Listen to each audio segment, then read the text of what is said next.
Without further ado, I'm going to let Aaron sort of give you his background himself, and no need for me to regurgitate that, but please let's welcome Aaron Hepburn.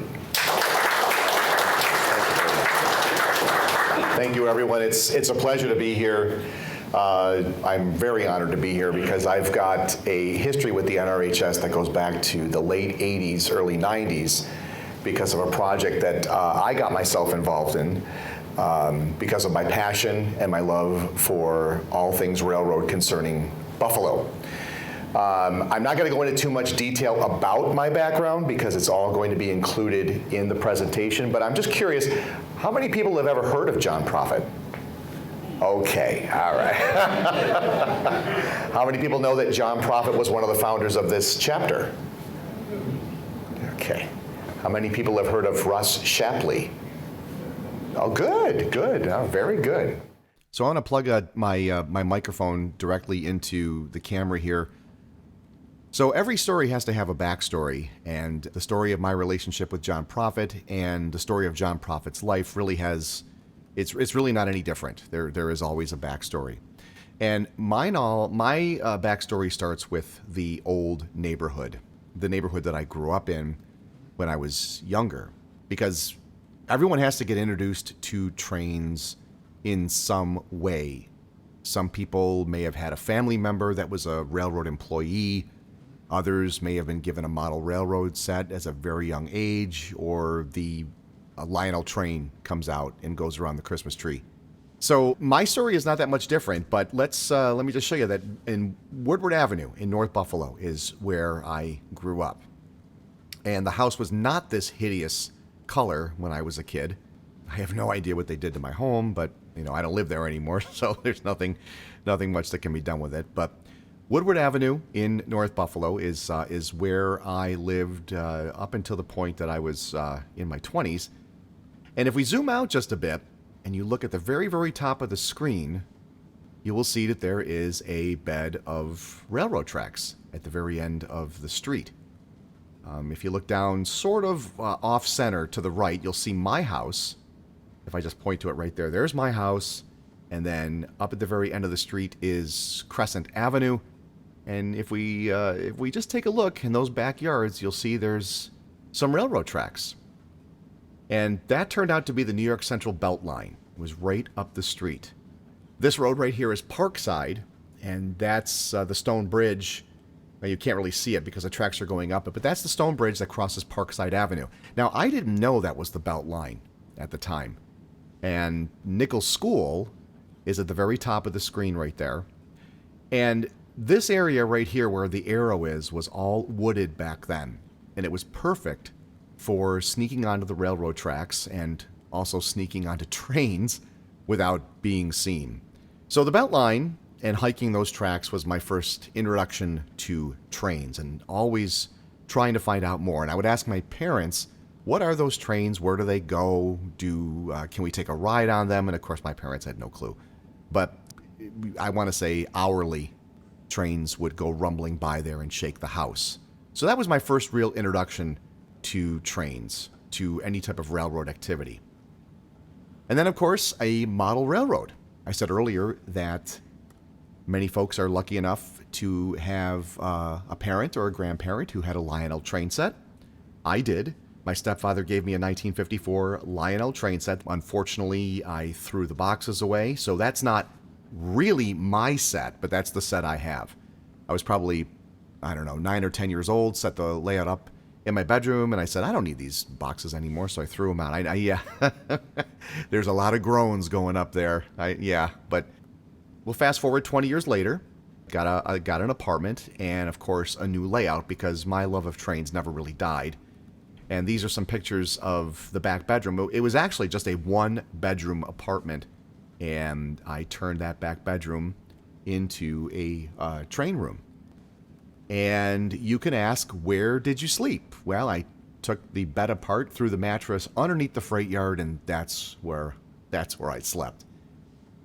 And the funny thing about this, as consuming as this layout was, and as much as I loved this layout, for some reason, this girl that I knew wanted to marry me and then move into the apartment. And darn it, she wanted to bring her stuff in as well after we got married, and I guess she didn't like the idea of sleeping on a mattress underneath the freight yard, so the model railroad had to go. But while all this was going on, I was too busy to look out the back window of my apartment. And when I finally did, I noticed that there were two roadbeds, or two distinctly different levels of trails that were in this area. And I started to explore the area religiously, finding out all I could about it. And at the time I moved into this apartment, I had no idea what this was. I didn't know if it was an abandoned railroad bed. I didn't know if it was just a trail, for equipment access for the city. I really had no idea. But between the two tracks was a gully with a lot of wildlife. It was a haven for wildlife. And when my son was born, we called it our secret spot. And eventually I found out that it was the DL&W and Erie Railroad's Black Rock branches. That was what was directly behind my house. And there was nothing left but rotting ties, scrap pieces of metal, and the roadbed. And I became obsessed with this line, and I started walking it. And I walked it all the way from my backyard, hopped the fence, and walked it all the way out to the Black Rock area. And at the time, I really wasn't doing any research. It was more like a fascination, like, gee, look at all this abandoned railroad property. I can't believe that this isn't being used for anything anymore. My house is this gray one right here next to the house with the brown roof. So all I had to do is go into the backyard, hop the fence, and I was on the tracks. But regardless, it began an obsession with everything that was railroad related. And I started hunting for any piece of railroad property I could find, regardless of where it was. I was always fascinated by Buffalo's grain elevators. You take a ride down into the downtown area and you see these monolithic structures and you wonder what they are. And I started going out of my way to try to find any access road I could to get close to them to take pictures. Now, of course, I was still a very active model railroader, and there was a Pennsylvania Railroad I-1S outside of the old Hamburg station, the Erie Railroad's Hamburg station, which at the time was a hobby shop. So I'd make some excuse to go out there to try to find a piece of equipment that I needed for my model railroad, and then I would go and explore the I-1S, which I think it's still sitting there. Does anybody know if it's still there? I don't know. But I started walking many abandoned lines, and those that were not used very often for modeling ideas. Now you can see I'm starting to take a lot of pictures here. I think I took this picture just to get the Buffalo 14 Miles concrete sign, just to duplicate it for modeling purposes. The New York Central's Niagara branch, because I was able to start at my backyard and walk all the way out to walk the Black Rock branch of the DL&W, wound up at the New York Central's Niagara branch, and that became a very favorite place of mine to take pictures and make recordings from. I just find a driveway, pull in, and wait for a train. And that's the Eastern States grain elevator. And Kenmore Yard was a great place to take pictures. It was actually the very first location I ever shot video from. Just because it always seemed to be very quiet. There wasn't a lot of activity going on there. So it was a great place to get close to some boxcars for modeling purposes, take some pictures, and go home and try to duplicate what I saw. Taking pictures of trains of Conrail, Norfolk Southern, Canadian National, and some of the short lines that were operating around Western New York. It was almost a daily event for me. I worked in the downtown Buffalo area, so it was fairly easy, even on a lunch break, just to excuse myself and leave and go downtown and take some pictures or make some recordings. And CP Draw was a great place to take pictures and explore from, because the train activity was consistent. It was almost nonstop. And I spent a lot of time at this place, Bayview Tower. I didn't know it was there until a friend of mine told me about it. He lived out in the Lackawanna area, and he said, "Hey, have you checked out that, have you ever seen that interlocking tower that's out on Bayview Road?" And I'm like, "No, what interlocking tower is that?" So he told me how to get there, and went out to Bayview, and just an absolutely incredible place to watch trains from. Shoot video, especially. I took a lot of photographs, but to make recordings, it was an absolute great place to do it from. And likewise, I spent a lot of time at this place, Tower H. where the New York Central Beltline met up with the Niagara branch of the Central. You had towers H, I, and 55 guarding the tracks where the New York Central Beltline met the Niagara branch, and unfortunately this became known as CP7 before it was finally torn down. It was always a dream of mine to try to get inside this tower, but I was never lucky enough to do it. But I love taking pictures from this place as well, especially being out in front of the place and then looking out at the Beltline. And this is the spot where the Beltline meets the Niagara branch. And I just took dozens and dozens of photographs from this spot. Made a lot of video and an equal amount of recordings as well. And almost every inch of this place was explored and photographed multiple times. I started going in the building at the tail end of the Tom Telesco years. So the building was in a horrible state of decay.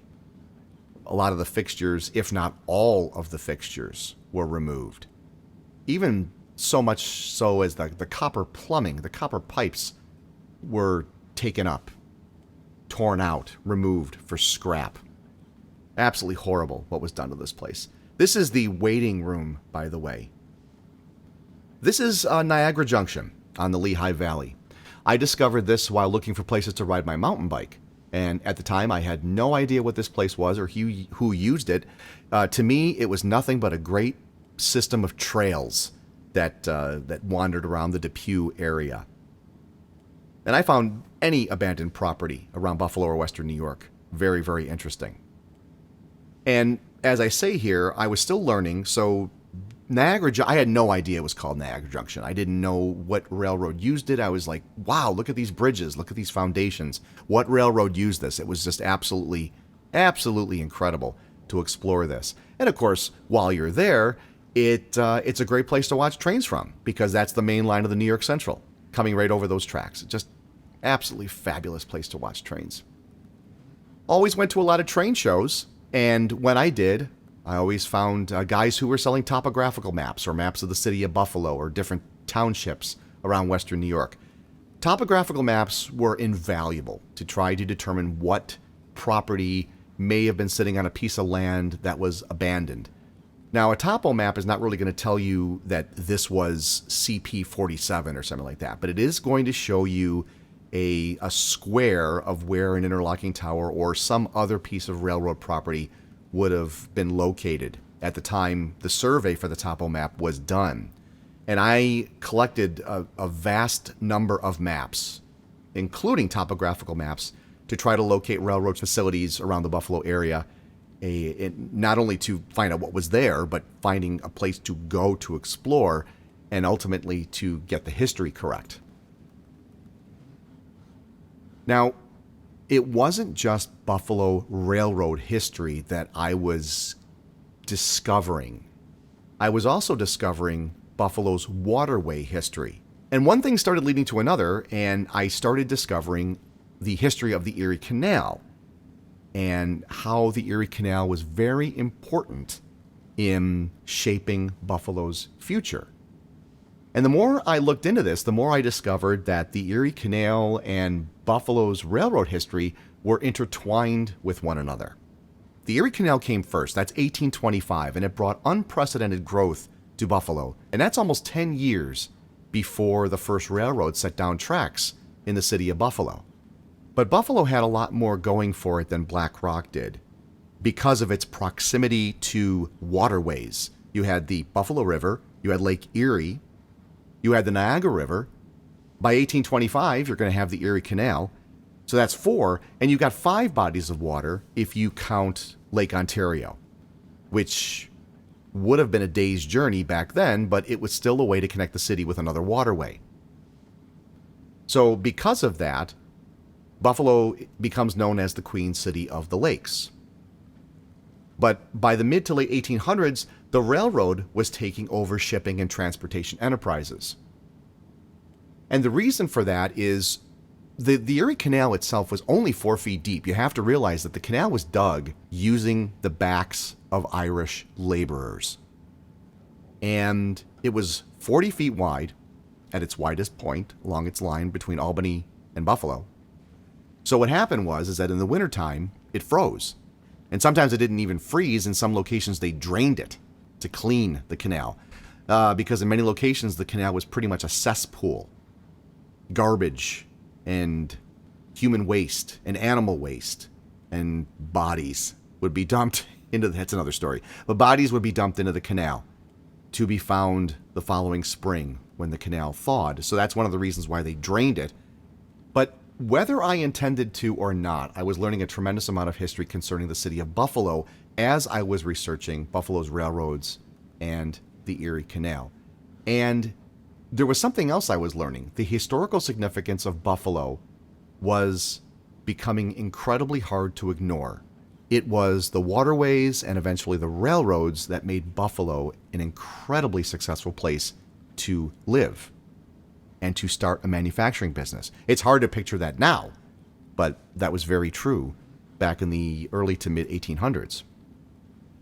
And when you have a prosperous city, you want to build a very ornate passenger station to reflect the prosperity of the railroad that is serving this city. And the first of many large and very ornate passenger stations was built by the Buffalo and Niagara Falls Railroad on Erie Street. It was around 1832 to 1834 that the Buffalo and Niagara Falls Railroad opened up, and it did exactly what the name implies. It was a railroad that ran between Buffalo and Niagara Falls.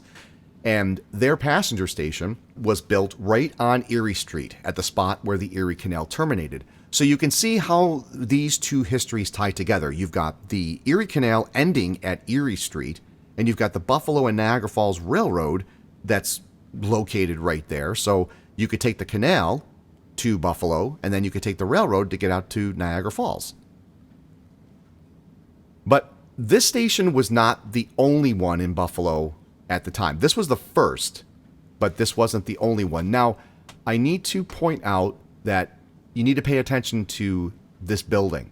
Right behind the Evans elevator is the sheds for the station. But you need to pay attention to this building because we're going to come back to it in just one second. And right there is a view of the building that was taken right from Erie Street. It was actually used by the New York Central until it was demolished in 1903. Now, back in the mid-1800s, you had Cornelius Vanderbilt buying up all the short lines, all the short railroads that were built between Buffalo and Albany. And he bought all those railroads up and turned them into the New York Central and Hudson River Railroad. And the Erie Street Station was the last stop on those short lines. And if you wanted to continue on to Albany, or if you wanted to continue on to Chicago, you had to leave this station and take a buggy or something, a tram, something like that, and you had to head over to the Exchange Street Station because there was no line that was connecting this station right here to the Exchange Street Station at the time this photograph was taken.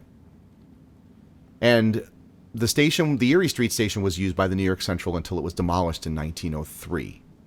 So here's another view. This picture was taken from the top of St. Joseph's Cathedral. And after several years of exploring and doing research, I suddenly found myself with hundreds upon hundreds of photographs and books and maps and other railroad artifacts.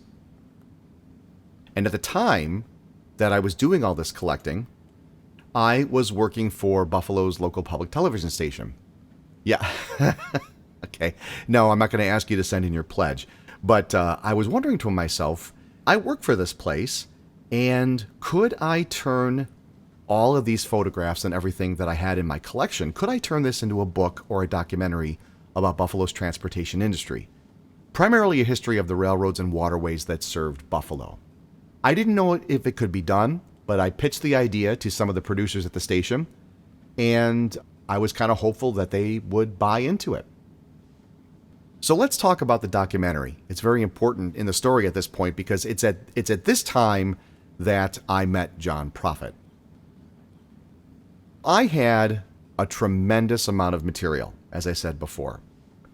But I had also started meeting railroad employees, talking to them about the project. Basically what I was doing was trying to gather a solid base of historical materials that could easily be turned into this documentary. I didn't want too much hunting and gathering to be going on as a stage one. Do you know what I mean? I didn't want to say, well, I got this idea, now we got to go out and do the research. I wanted a lot of the research done ahead of time. So we assembled a panel of historians, railroad employees, and city officials to help put the project together. And yes, WNED did decide to go ahead with the project. This was one of several meetings that we held in our studios. As a matter of fact, there's John Prophet sitting right there in the center of the screen. He was, of course, a part of the panel of experts. We wanted to get together with this panel of experts to try to organize all the materials and to put a cohesive story together. At the time this was taking place, Father Edward Dunn, who was a history professor at Canisius College, he was about to publish a book, an enormous book, on the history of railroads in Buffalo. Has anyone seen that book or has a copy of it? I don't know if it's in print. I don't think it's in print anymore. And if you find it on eBay, it's very, very expensive. But, oh, you have? Okay. So you know what I'm talking about. His work was detrimental to the accuracy of the script. And the gentleman in the foreground with the white shirt on, that's Jim Van Brocklin. Jim was another very, very good friend, incredibly knowledgeable on the Nickel Plate Road and the New York Central. But Jim was another individual who was taking photographs, shooting movies, and he was also making sound recordings in the mid to late 1950s. So he was a very, very important member of the team. And Jim was also a keeper of the NRHS film collection. So he was very important in sitting down with both myself and John, watching over the films and offering some narration. I had a camera set up. We'd watch the films and I would videotape us watching these films, and Jim and John would narrate what it was we were seeing, because 9 times out of 10 both of these gentlemen were part of the excursions as they were taking place.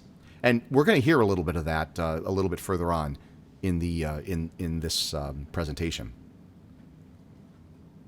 And like I said, John M. Prophet III was part of the development and advisory team, and he was so proud to be on this, because a lot of the material that we were using, especially the sound recordings, were going to be coming from John.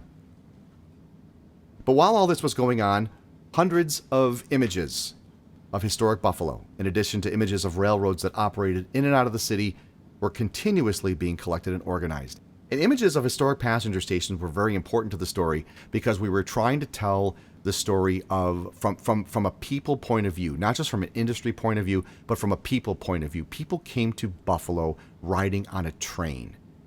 There's dozens of newspaper articles from a time that describe the scenes of immigrants arriving in Buffalo on the New York Central and getting off in this station, and the first thing they see when they leave the building and step out into Exchange Street, first-person narratives of what they saw.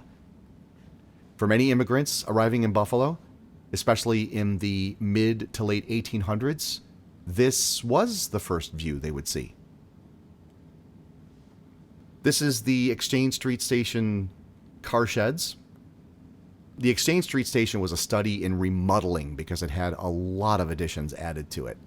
Too many to mention, but it made the building look really ugly. There was a clamor from city officials for the New York Central to do something, build a Union Depot. This is as early as the 1860s. Build a Union Depot that all the railroads can go to. Build something that's extravagant and deserving of whatever. But they didn't do it. They tried. They tried to build a station in East Buffalo, but it didn't happen until 1929, when Central Terminal was built. This is the Erie Railroad Station on the corner of Exchange Street and Michigan Avenue. You see a little railing right there in the far right-hand lower corner of the picture. That's Michigan Avenue, just getting ready to go up and over the railroad tracks. This is the Terrace Street Station, located roughly where the entrance to the Skyway is today. This little clapboard building was opened in 1880. So, well, hold that thought. We're going to come back to this a little bit. That's St. Joseph's Cathedral. That's behind the building. This picture was taken from Erie Street.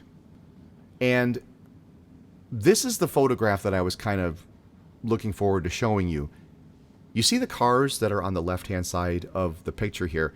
Well, the buildings where it says O.J. Glenn, that's roughly where WNED built their new building in 1991.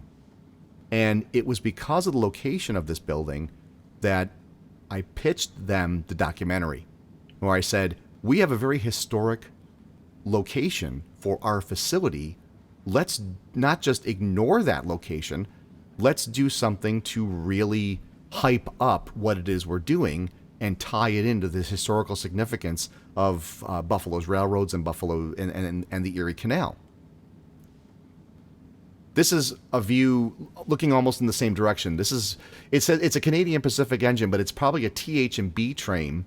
It's just left Central Terminal. It's just about to arrive at the Terrace Street station, and that is Erie Street right there. Again, St. Joseph's Cathedral and City Hall in the background. So right there, you know that this photograph was taken after 1929 because City Hall is there. This is the Exchange Street station that was built in 1954, the one that was recently torn down and replaced by a newer structure. Here's another view of it. This line of gentlemen waiting to get in, I believe this is a National Railway Historical Society event. This was called Railroad Day, and it took place in the mid-1950s.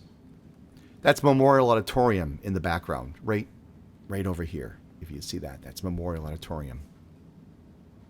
From a DL&W standpoint, this is the Lackawanna Passenger Station that was at the foot of Main Street. This building was known as the Etna Building.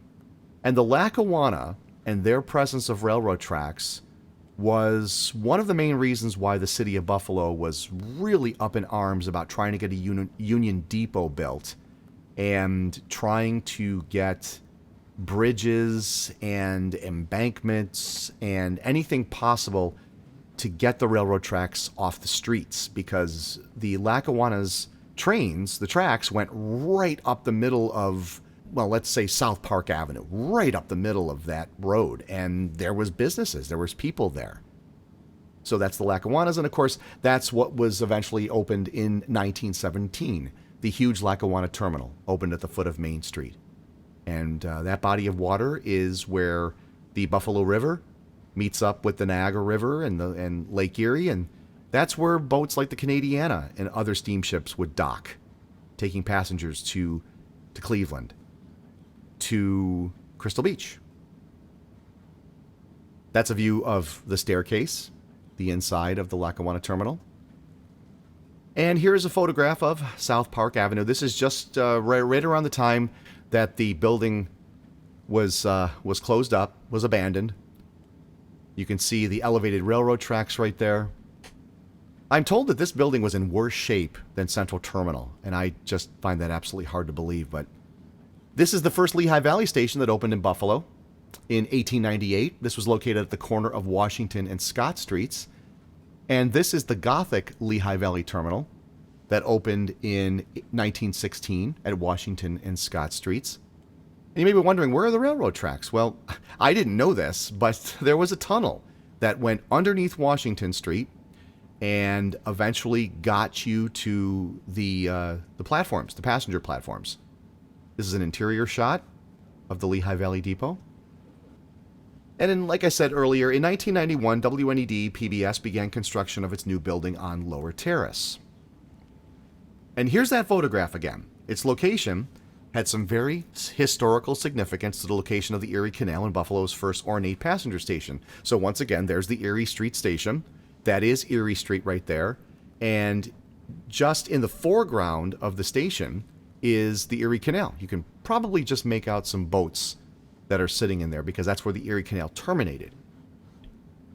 And this was taken from, not from St. Joseph's Cathedral, but this was taken from the Liberty Bank building with a telephoto lens looking in our direction. So you can see St. Joseph's Cathedral in the lower left-hand corner. This right here is where the Simon Pure billboard is. That's our building. That's where our building sits now. So I showed this picture to the powers that be and said, look at how historically significant our location is. And they liked that idea. And this is pretty much the exact same view out of the 4th floor of our building right now. Right there in the middle is the lighthouse, Buffalo's lighthouse. We'll go back. See, and that, again, just look at how historically significant our building is. Let's do a documentary about it. And here's this picture again where the O.J. Glenn building is, right here on the left-hand side. That's pretty much where our building sits to this day. And that's a Google Map shot of what it would look like. Our building is right here with the red pillars out in front.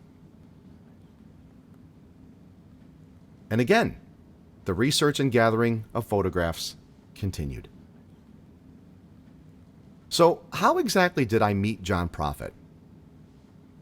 Throughout the course of gathering up photographs, we found dozens of photographs that we just could not identify. They may have been taken in Buffalo. They may have been taken someplace else in Western New York, Orchard Park, Lackawanna. Maybe not in Buffalo at all. But it was inevitable that we found some that we just could not identify, or I couldn't identify. The biggest problem was, in interviewing a lot of the railroad employees, the biggest thing we got was, well, that was before my time. Look at those old-time engines. This must have been taken in the 1930s. I didn't start working for the railroad to the 1950s.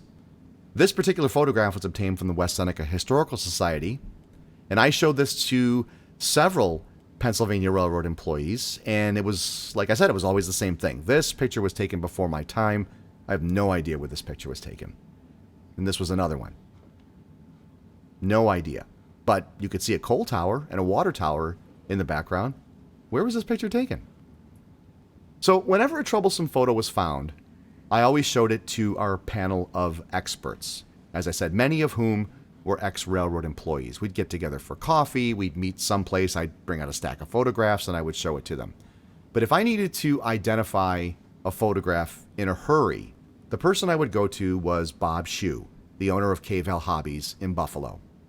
Again, he ran a train shop. I was still doing my model railroad, and Bob was a member of the NRHS, and he was incredibly knowledgeable about Buffalo Railroad. Sadly, his shop is no longer there, but that's where I would wind up.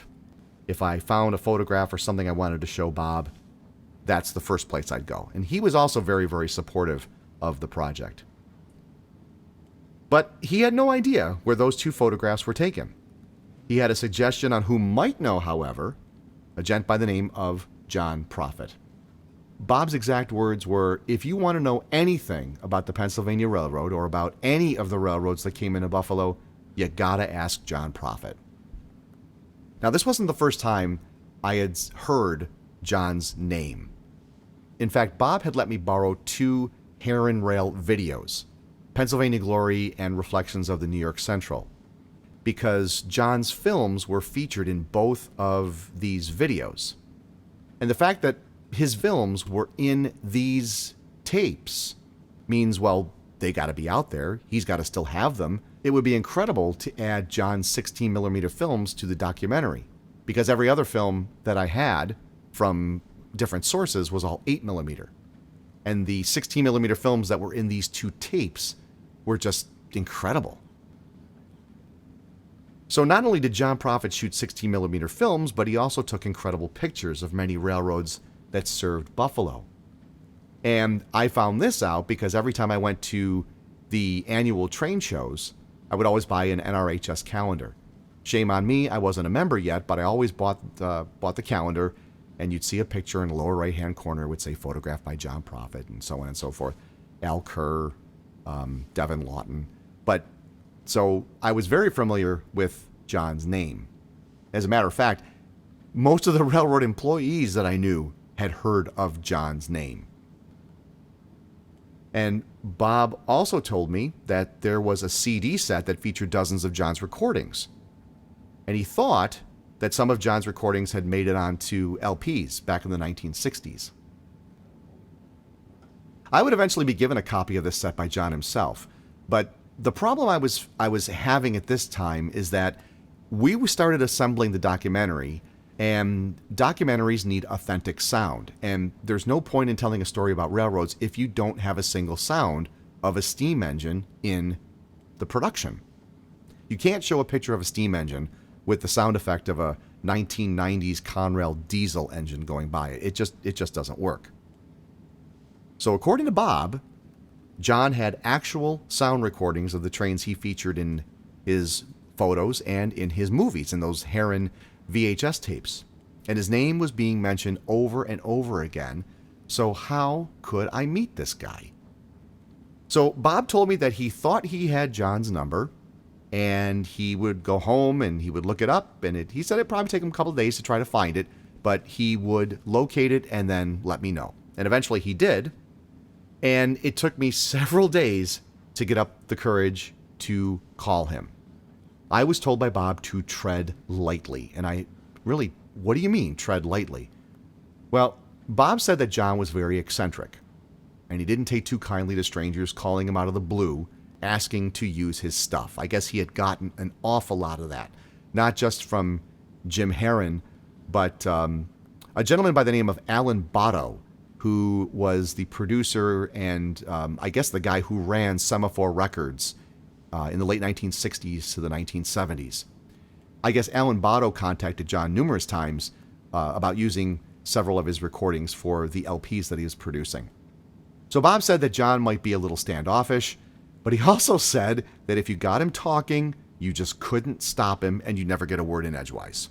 And when John and I finally did meet up and he became a good friend, he would come over about once a week, and he'd come over for coffee or about lunch, and we'd just talk about anything, not just trains, but Buffalo history or whatever, his car. And he would just go off on these tangents, and I'd be sitting there going,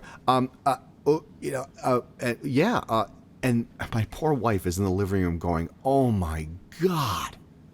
But we just loved him. We really did. But that was the truth. Once you got him started talking, you just couldn't stop him, and you'd never be able to get a word in edgewise.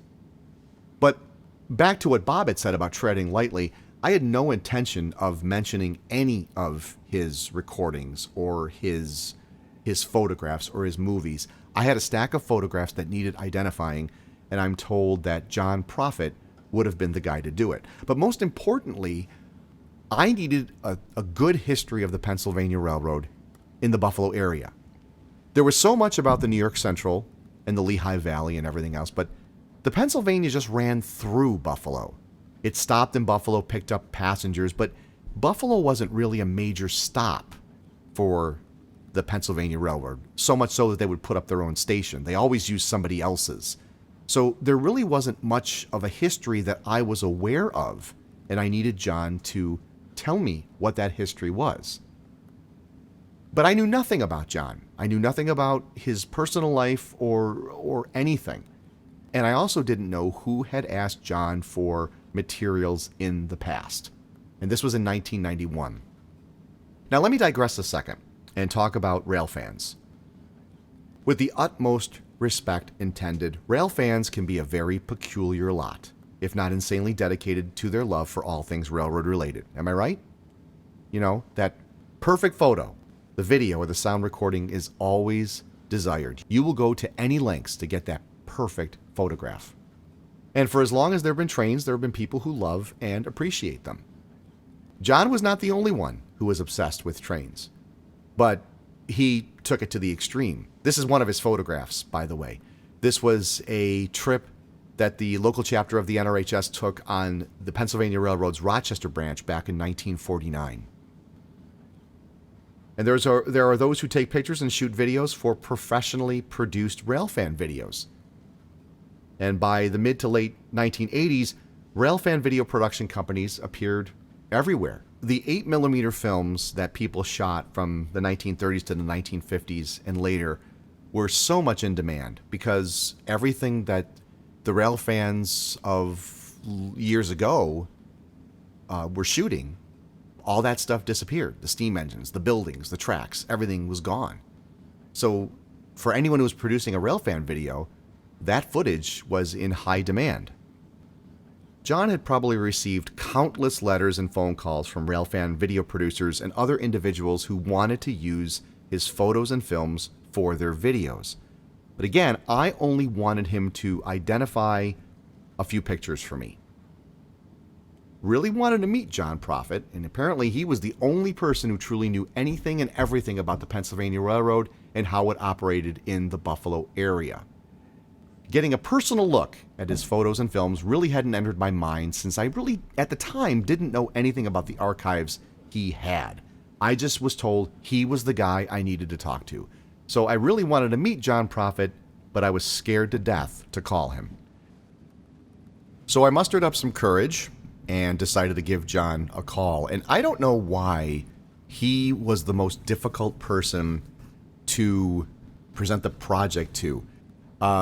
I had basically called all of the ex-railroad employees that were part of the advisory panel of the documentary, or just guys I wanted to interview about different aspects of their job. I had no problem just picking up the phone and making cold calls to some of these guys.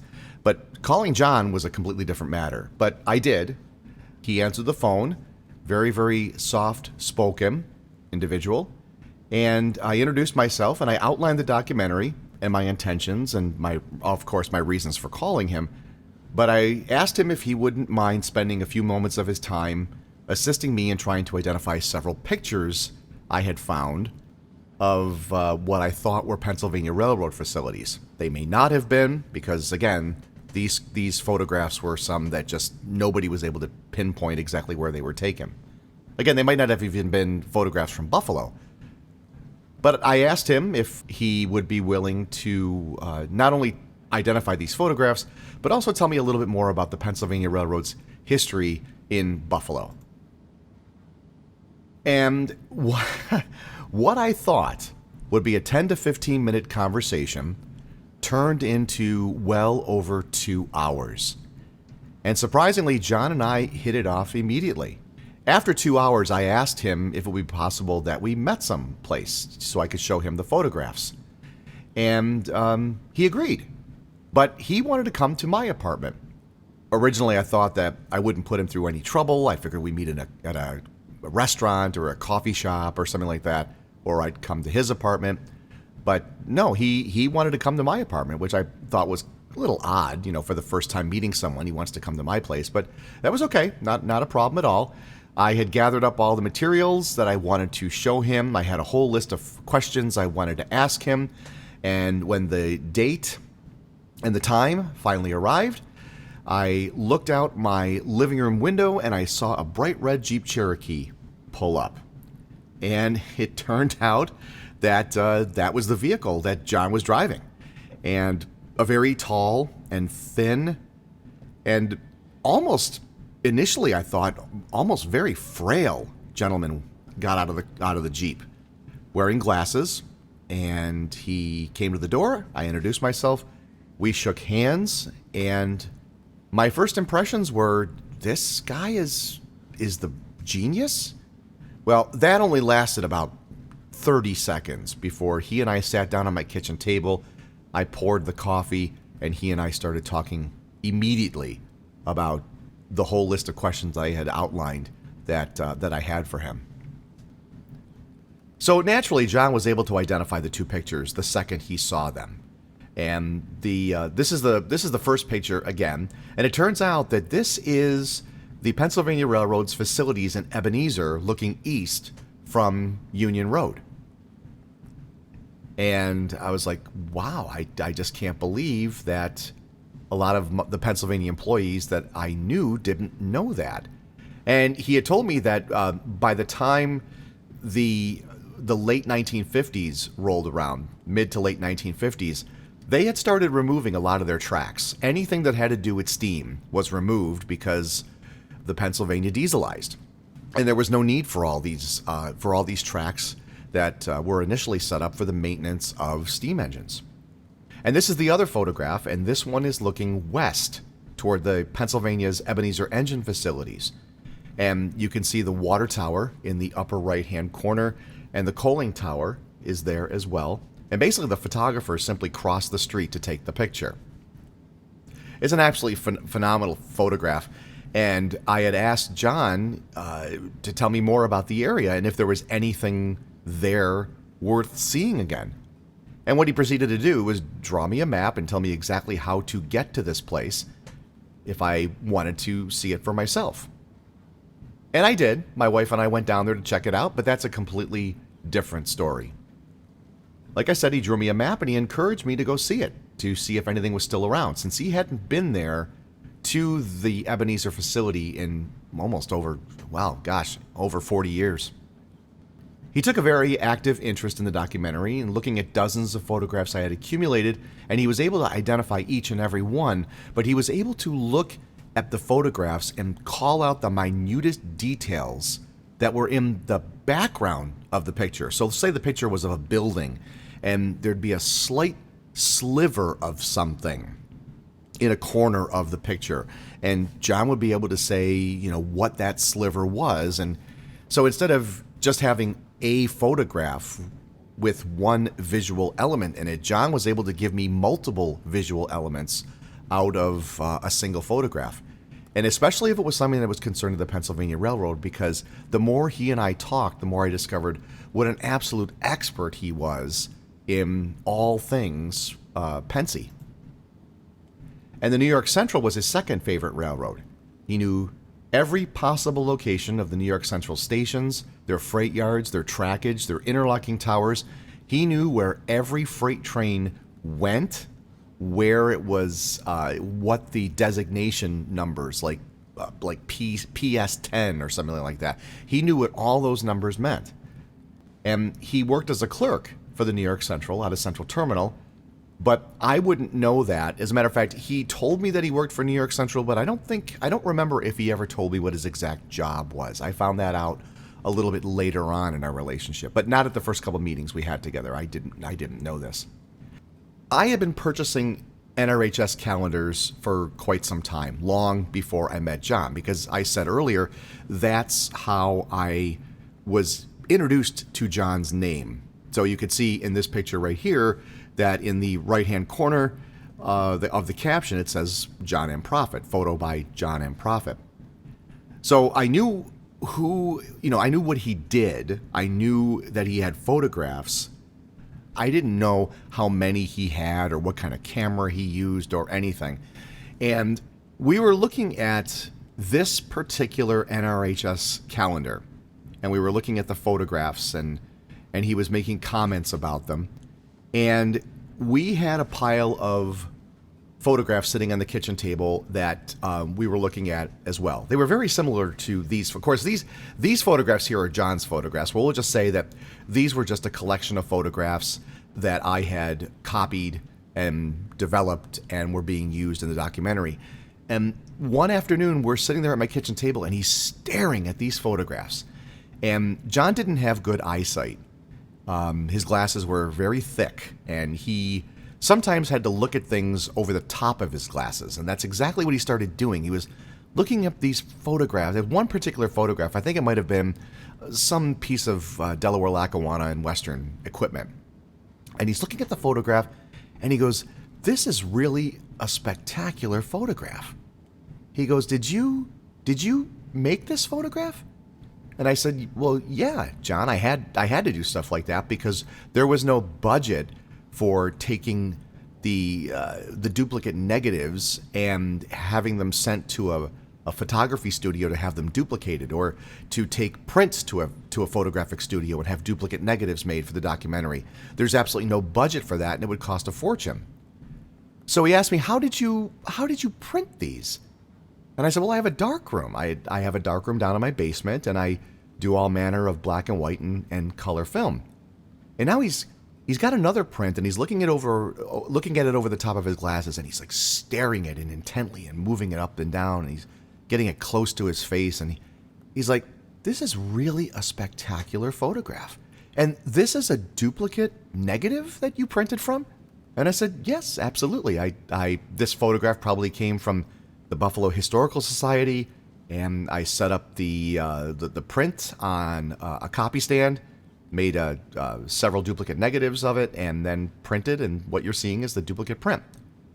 And he goes, That's fascinating. That's fascinating. I can't believe how good it looks." And he takes a long pause, and then he raises his head up and he goes, "If I brought over some of my negatives, would you be willing to make some prints for me? I'd pay you, of course." Now, I had just about lost my mind. when he said that. And the first words out of my mouth were, instead of saying, yeah, sure, the first thing I said was, well, yeah, John, but why? Why do you need me to make prints of them? Well, it turns out that John had shot so many negatives that he didn't see the majority of them. He had never seen them. He took the photographs, had the film developed, he cut them up into individual strips of film, individual pieces of film, and then he would file the negatives into these small manila envelopes. He would put the date, the description, the negative number, and his name on the negative, and then he would file them in a shoebox, and he would never do anything with them. And he told me the most he ever did was maybe make a proof sheet. And for those of you who don't know what a proof sheet is, you take your negatives and you put them in a carrier, and basically what you do is you put the negatives directly on the photographic paper. And then you go to your photographic enlarger, which is basically nothing but a lens that focuses the negative onto the paper, but you're doing it a little bit differently. What you're doing is basically just using the enlarger to blast the paper with the negative sitting on top of it with light. And when you print the paper, when you develop it, what you wind up with is an image, a small image about the same size as the negative of the negative. I mean, you go from a negative to a positive, and that's called a proof sheet. And what people do is they take those proof sheets, they put them in binders, and that way you can go back and say, oh yeah, look at this. This negative was made from, this proof was made from this negative, and I'm going to go get that negative and I'm going to print it. So that's all he had ever done, and even then, he didn't make proofs of all his negatives. So the majority of all the negatives that he asked me to make prints of, he had never seen these pictures since he took the photographs. In this case, this was a batch of photographs that he wanted me to print from 1949. He had never seen them before. And this isn't my dark room, but I just threw that in because that's actually my enlarger. It's not the actual one, but that's made by Omega. That's the enlarger that I own. So what you would do is right here on this easel, you would put a piece of photographic paper. You would lay the negatives out on top of them, either loosely or in a carrier that separates them. And then you would just simply turn the enlarger on. There's a darkroom timer. There's a darkroom timer that you would use, and it would expose the negative onto the paper. Or once you run the paper through the developing chemicals, you're left with a proof sheet.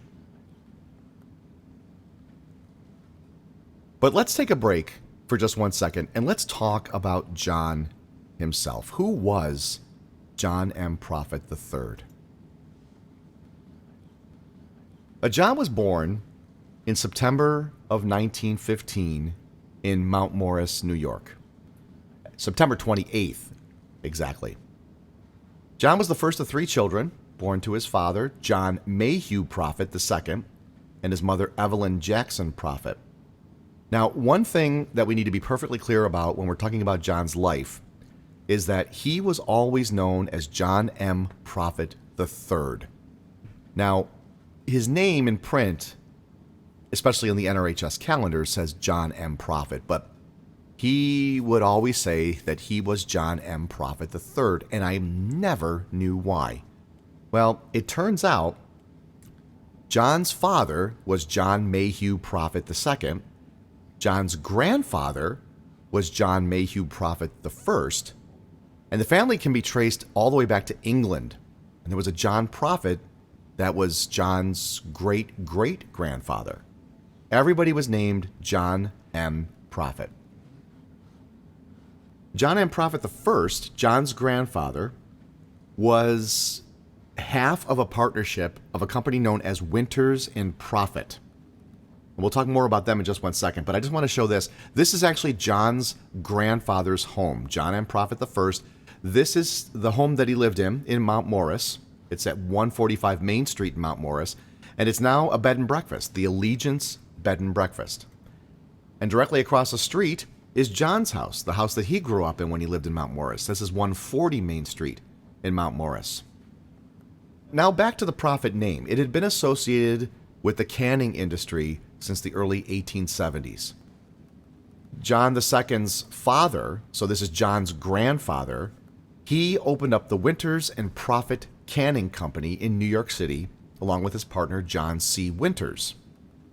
And in 1879, Winters and Prophet moved their entire operation to Mount Morris, New York, on North Main Street. So Winters and Prophet got its start in New York, and it didn't fare well at all. It just did not take off. I guess the competition was too great in New York City. So the family packed up, the business packed up, and moved to Mount Morris, and it became incredibly successful. Now, John Winters didn't stay in the canning business for long. Eventually, he retired, and he went on to run the Mount Morris Illuminating Company, and he also helped to develop electrical power using the Genesee River by forming the Mount Morris Water Power Company in the early 1900s. Even though John Winters had left the canning business, John's grandfather stayed on in the canning business, and he helped his old partner by investing $50,000 in the development of the Water Power Company. And to make a long story short, the Mount Morris Water Power Company eventually leads to the creation of the Mount Morris Dam, damming up the Genesee River so that that entire area can have electrical power that's being generated by the power of the Genesee River. Winters and Prophet thrived in Mount Morris and became one of the largest canning facilities in the country, boasting a production of over 10 million cans of fruits and vegetables annually. And due to its success in the production of canned goods, Winters and Prophet soon added a manufacturing plant for the production of the tin cans that they used in their business. Normally, another manufacturer would supply the cans and ship them to Winters and Prophet, but they were growing exponentially, so they decided to add the manufacturing plant right there. And during the Winters and Prophet years, John's father was initially an office assistant to his father, John's grandfather. It gets very, very confusing. And John's father, John II, would eventually take over the reins as superintendent of the company when John I retired in the mid-1920s. Now we need to talk a little bit about Mount Morris itself. And we're leading up to how John got interested in railroads in the first place, especially the Pennsylvania Railroad.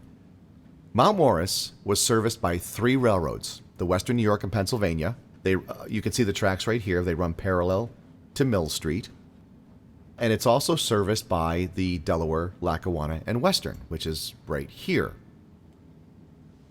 And the fact that John Prophet I and his father, the second, operated a manufacturing facility that relied heavily on the railroad for the delivery and shipment of goods from their plant, it pretty much guaranteed that John III would be exposed to a lot of railroad activity.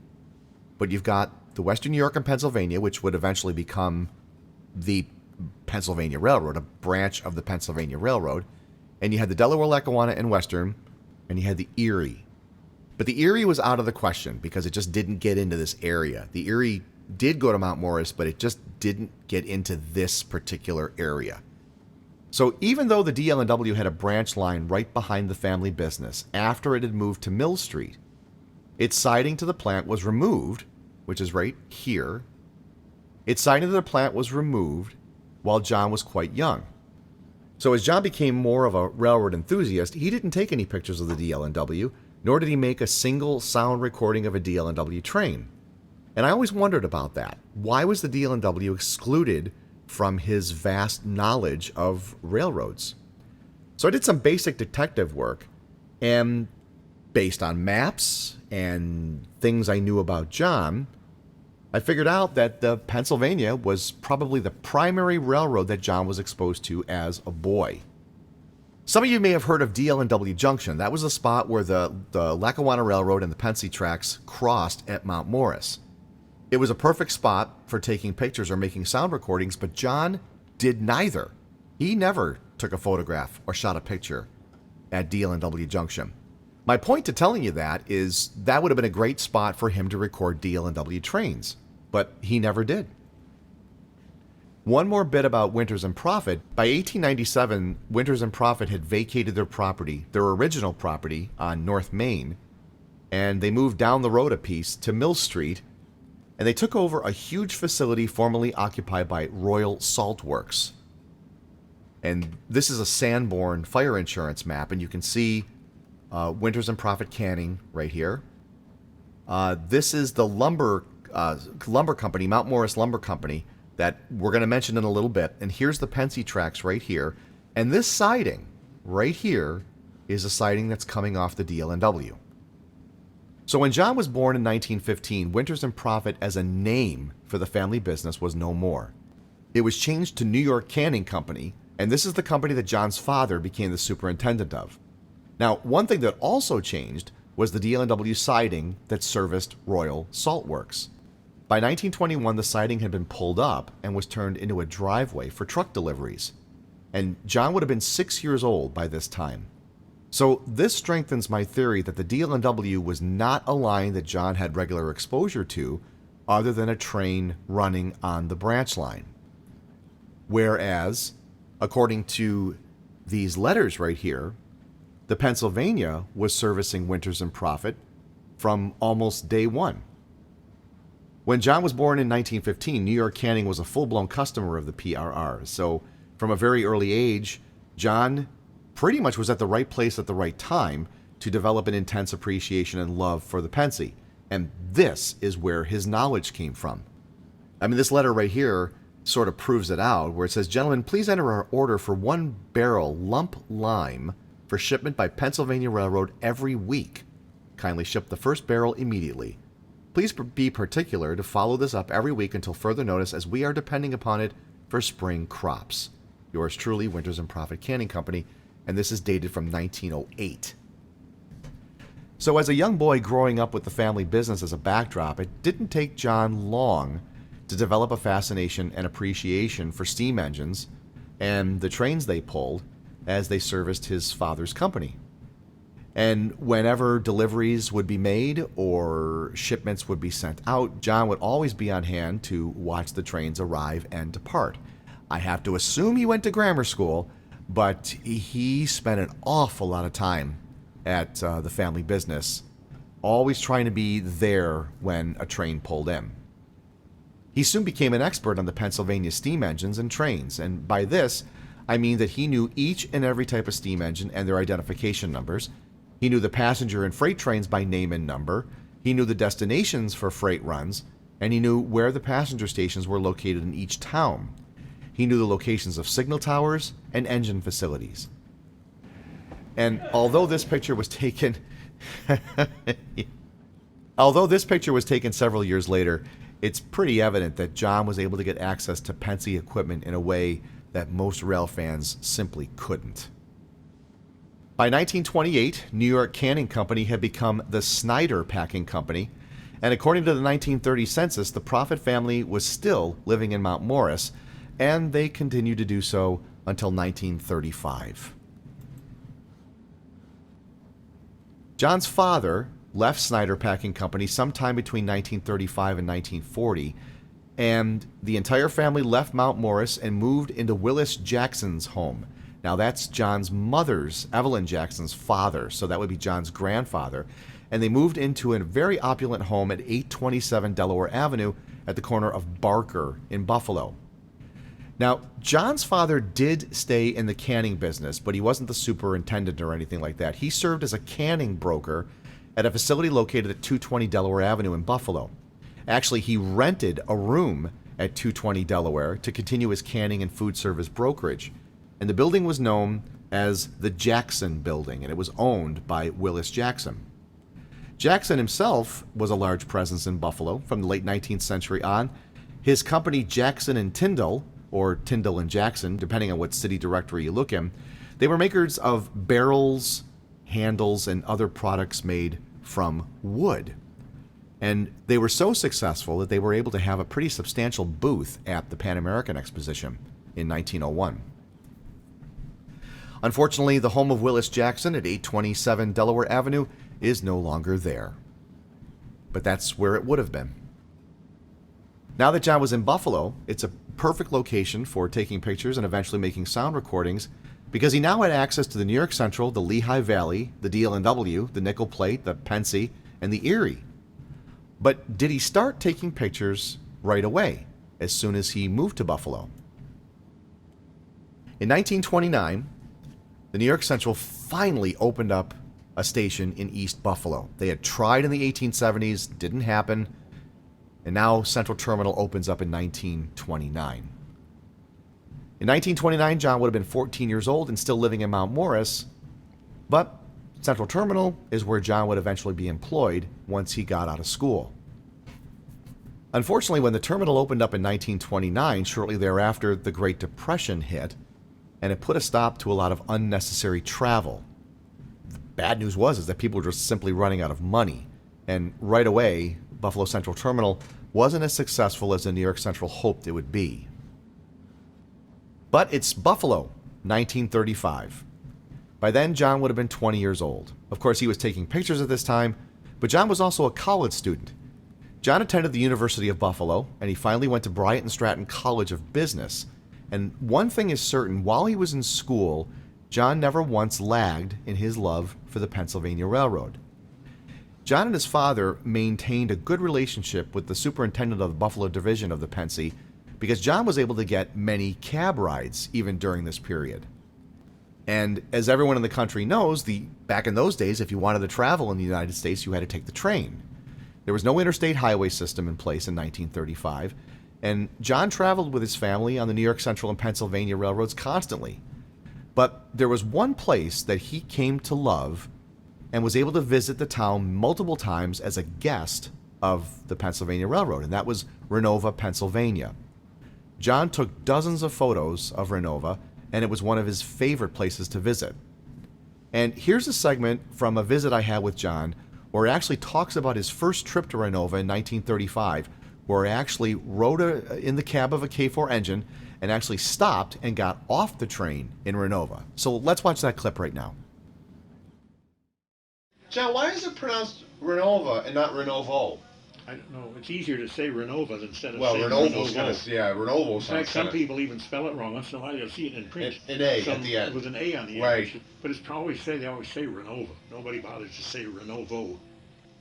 So the railroad built the town and Well, I guess so. Originally, the original railroad before it was Pennsy was in Philadelphia and Erie, and they located their shops there. I guess their locomotive shops for repairs and even built new engines there. I guess apparently they decided that was a good location for it, and I guess it grew from that. I don't think there was much of anything there before, as far as I know, in the history of it. Doesn't look like it did in the old days, but that's the way it was the last time I was down there. Look, where you're standing there now, that empty gravel in there, it's empty stone, that was where the eastbound main track was. It was right over against the curb along the edge of the street. That was the track they removed. That used to be all solid tracks over between the main track and that coaling tower. Now it's all empty there. There, when it was the YMCA, it was a good... I ate there hundreds of times. I guess literally hundreds anyway. Many, many dozens of times. You know, the first time I ate there, I can tell you when it was. I could even look up the exact day. It was in June of 1935, the first time I ate in that first time you ate restaurant. at the YMCA. And I was with an engineer, a Pennsy engineer and fireman. I'd been riding the cab of a K4 all the way from Buffalo to Renovo when I had permission of... My father and I knew the superintendent at that time, the division superintendent. I had signed a release and rode a K4 from Ebenezer to Central Terminal, and then the train with in the engine cab from Central Terminal to Renovo. And with about an hour and a half layover in Renovo, the same crew went back to Buffalo again on the northbound day train. They went over in there, and I went along with them to eat, get some lunch during the brief layover. That was the first time I was in there. I'd ridden through Renovo before that on trains, not too many times, but I'd never been on or off of a train there. And that was the first time I ate there with an engineer and a fireman. Authentic Pennsy steam engineer and fireman. Don't show off, ate in John. there. Nobody likes to show off, John. Don't rub it in. I showed had off, to and I drive wish there I like had- everybody I else. wish I had pictures to help show it off. I had even to more, drive you there know? like everybody else. Don't rub it in. Come on. I've eaten there so many times since then. Now I want to talk about John Prophet, the Railfan. Up until this point, I've done my best to paint a picture of John's life up until 1935. And thanks to census data, city directories, and other related information, I've been able to piece a pretty good part of John's early life into a cohesive story. I gotta be honest with you, it may not be 100% accurate, but I'm gonna say it's a really good guess. As I said, John started college in 1935, and in 1938 he was still in college and would be until around 1940-1941. But by 1938, John had a very close group of friends who shared a similar interest in all things railroad. And we're taking a look now at Russ Shapley on the left. And Russ, along with John, formed the Buffalo chapter of the Railroad Enthusiasts. And this is not going to be a history of the NRHS, which is what the Railroad Enthusiasts eventually became. It's more of a way to understand how the local chapter of the Railfan organization came into being and who was instrumental in doing so, namely Russ Shapley and John Prophet. The Railroad Enthusiasts as a whole were formed in Everett, Massachusetts in 1935. So Russ and John were joining a fraternity of brothers who relished everything to do with the railroad industry. In February of 1942, the Railroad Enthusiasts, as a group of its own, changed affiliation to the National Railway Historical Society. The first meeting of the Railroad Enthusiasts was held on April 8, 1938 in Russ's home at 178 Box Avenue in Buffalo. And at this first meeting, 16 people got together and formed a division of the Railroad Enthusiasts. Meetings were held every week at Russ's home, yes, every week. And in May of 1938, the chapter held its first fan trip to Cleveland on the New York Central. So there were 16 initial members of the group, but 70 passengers were part of that trip. And the New York Central, believe it or not, was very supportive of the Railroad Enthusiasts, and they helped with publicity for this and many more trips to come. This became sort of like a you wash my back, I'll wash yours. The trips became monthly, even during the winter months. And by the end of 1938, the group had grown to the point where holding weekly meetings in Russ's home was no longer possible. So they moved their meetings to the assembly room at the Lehigh Valley Terminal in Buffalo, and they decided to meet on the first Friday of every month. The 1938 trip began a lifetime association with the NRHS, and there would be dozens and dozens of excursions and even trips on regular passenger trains to all parts of the country. So here's a little film clip that I want to show you. As I mentioned earlier, I had John and Jim Van Brocklin over multiple times to review the NRHS film collection that Jim was in charge of. And I had a camera trained on the screen and a microphone open and recording everything that John and Jim said as they narrated the films that we were watching.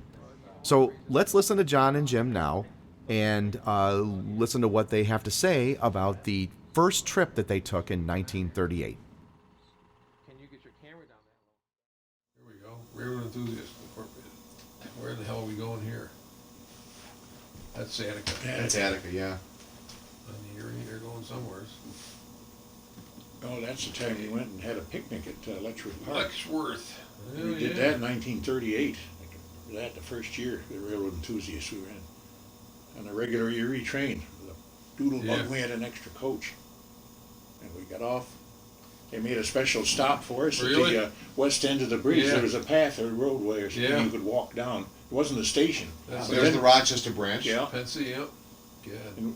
And we walked over the bridge to come back. We walked over and got on at the Portage Station on the return Yeah. trip to Buffalo.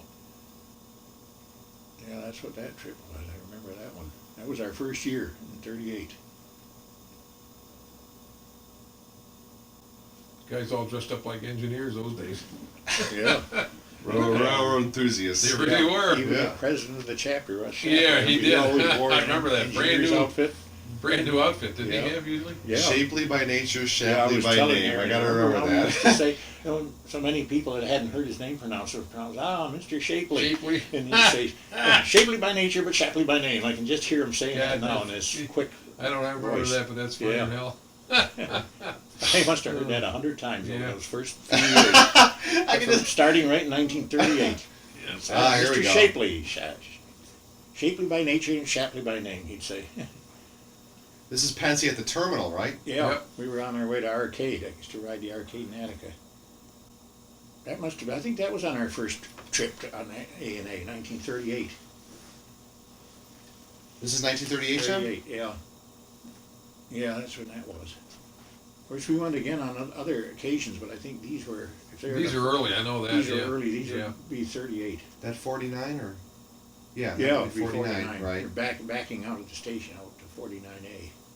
There's that water tank that shows in a lot of my still pictures here. Yeah, remember? that's right. Now, is that 49 or is that 49A? No, that's 49, right? 49, just- yeah, because they're we're backing, we're they're backing backing up, to that's the Back 49A. out onto the Pensy, Okay, down, right, whatever. right. We have to Okay. back up to west of 49A Yeah. and then pull forward. You know, you had the right idea when you This is clamped East your Aurora. camera. Oh, East yeah. Aurora, When you yeah. clamped your camera to the East Aurora. Yeah, that station was East Aurora, that elevated platform. That semaphore, see, Yeah, they had quite a few semaphores up until the 1960s. Yeah. That's Buffalo Division of the Pensy.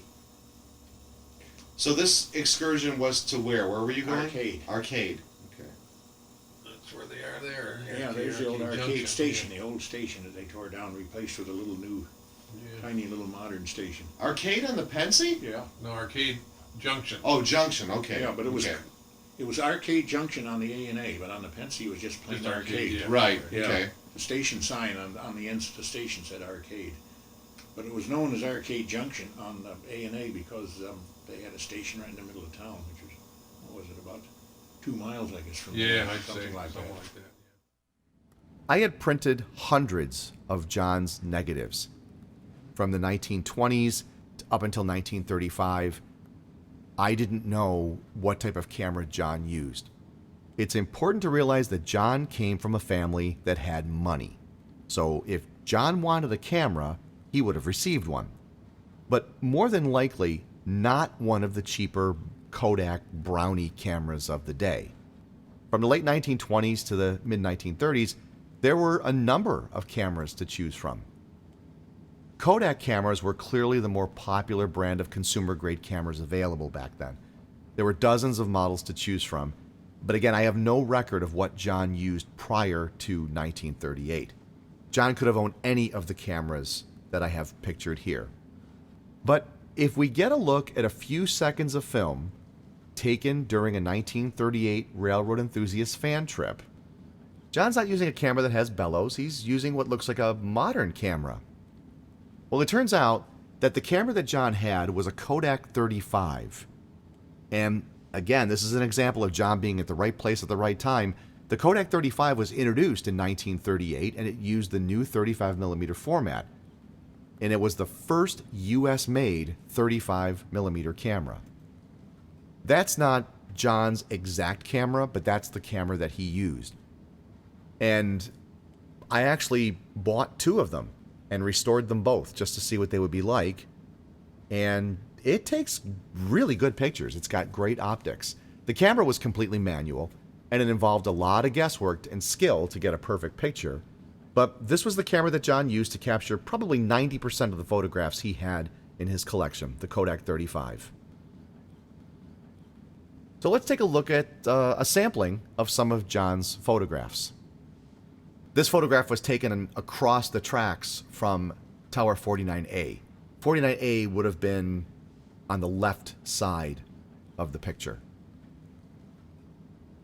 Probably not the best camera he could have purchased, but it was a good camera for its day.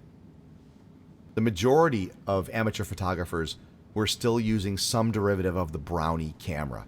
Kodak had a Brownie camera on the market with some subtle design changes and lens changes for years and years. And John just never went with that I know of. Beginning in 1938, John started using another photographic format. And if we watch this clip right here, there's John in his train engineer garb, taking a picture of a Pensy K4. And here's another shot of John. Let's pause this video for a second. Let's zoom in on that camera.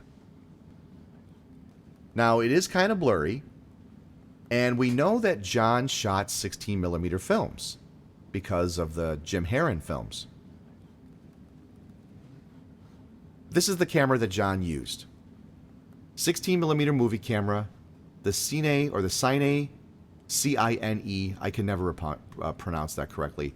The Cine Kodak, probably like for cinema. The Cine Kodak, and the 16mm format was actually introduced in 1923 and was almost immediately available for the consumer market. So John's Altoona and Horseshoe Curve movies, as well as his New York Central water scooping films that show up in the Herron videos, were all shot using this camera. All of John's movies were shot using this camera. John never used 8mm film. And the camera featured a spring-wound drive system that allowed for the exposure of 15 to 25 feet of film, depending on the speed you wanted to expose the film at. And the film came loaded on magazines. So basically you just needed to pop in a new magazine of film when you wanted to continue shooting footage. It's possible that John used the Cine Kodak Special or the E model, which allowed for 100-foot film magazines. Again, I have no record that John used 8mm film. Jim Van Brocklin used 8mm film, but John just didn't use it, and which is unusual because, well, no, it's not really unusual because 8mm was the more popular and less expensive format, and 8mm films and cameras were introduced in 1932, so John could have easily purchased one. But I'm going to say that John knew that bigger is better.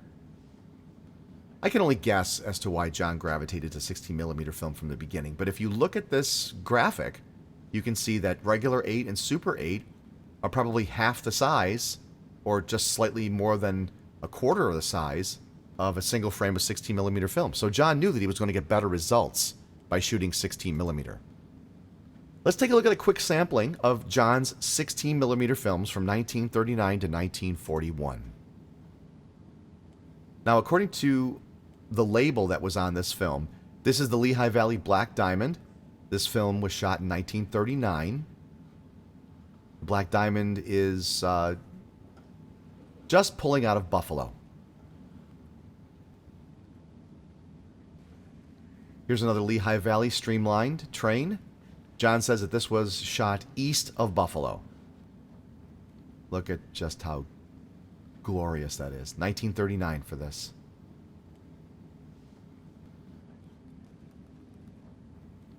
This is also taken east of Buffalo. This is an Erie steam engine. Probably one of the only photographs or movies that John took of Erie steam.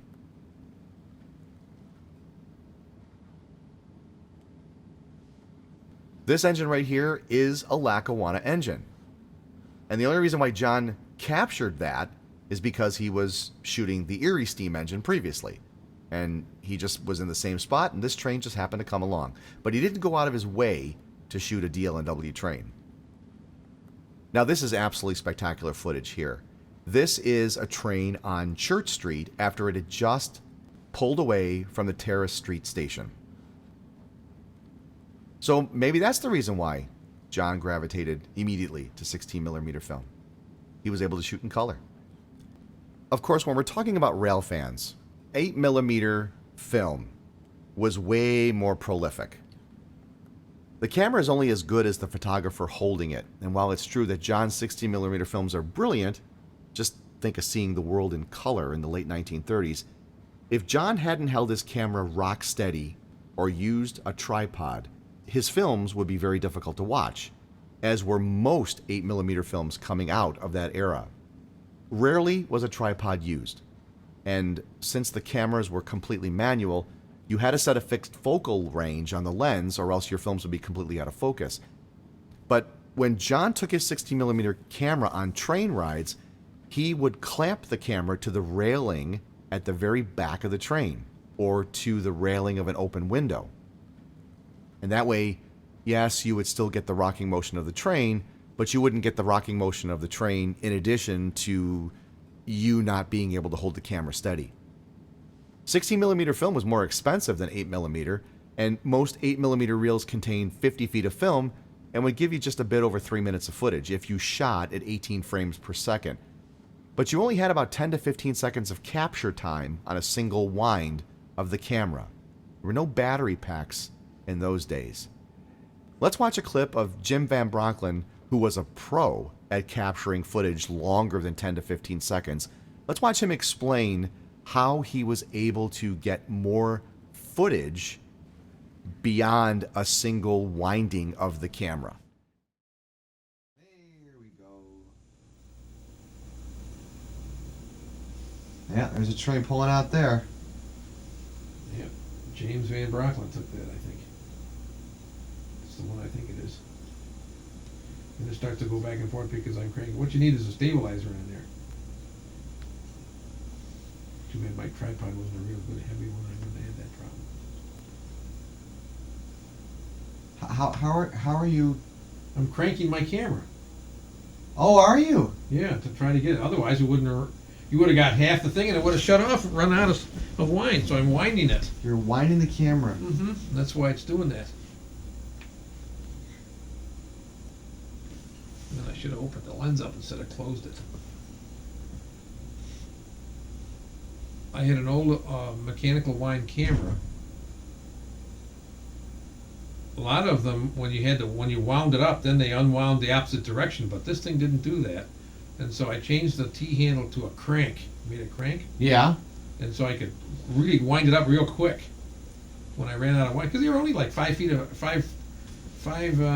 feet of film, and that's like what? 20 seconds. That was not it. even. Yeah. This is Bayview Tower here.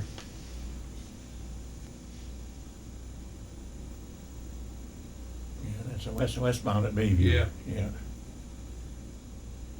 And I got hundreds of recording, well, dozens anyway, recordings of trains going through Hundreds there. of dozens, probably. Hundreds, yeah, I don't know if it's Yeah, actually I know. hundreds, but a lot of New York Central. Yeah, there Yeah. it is.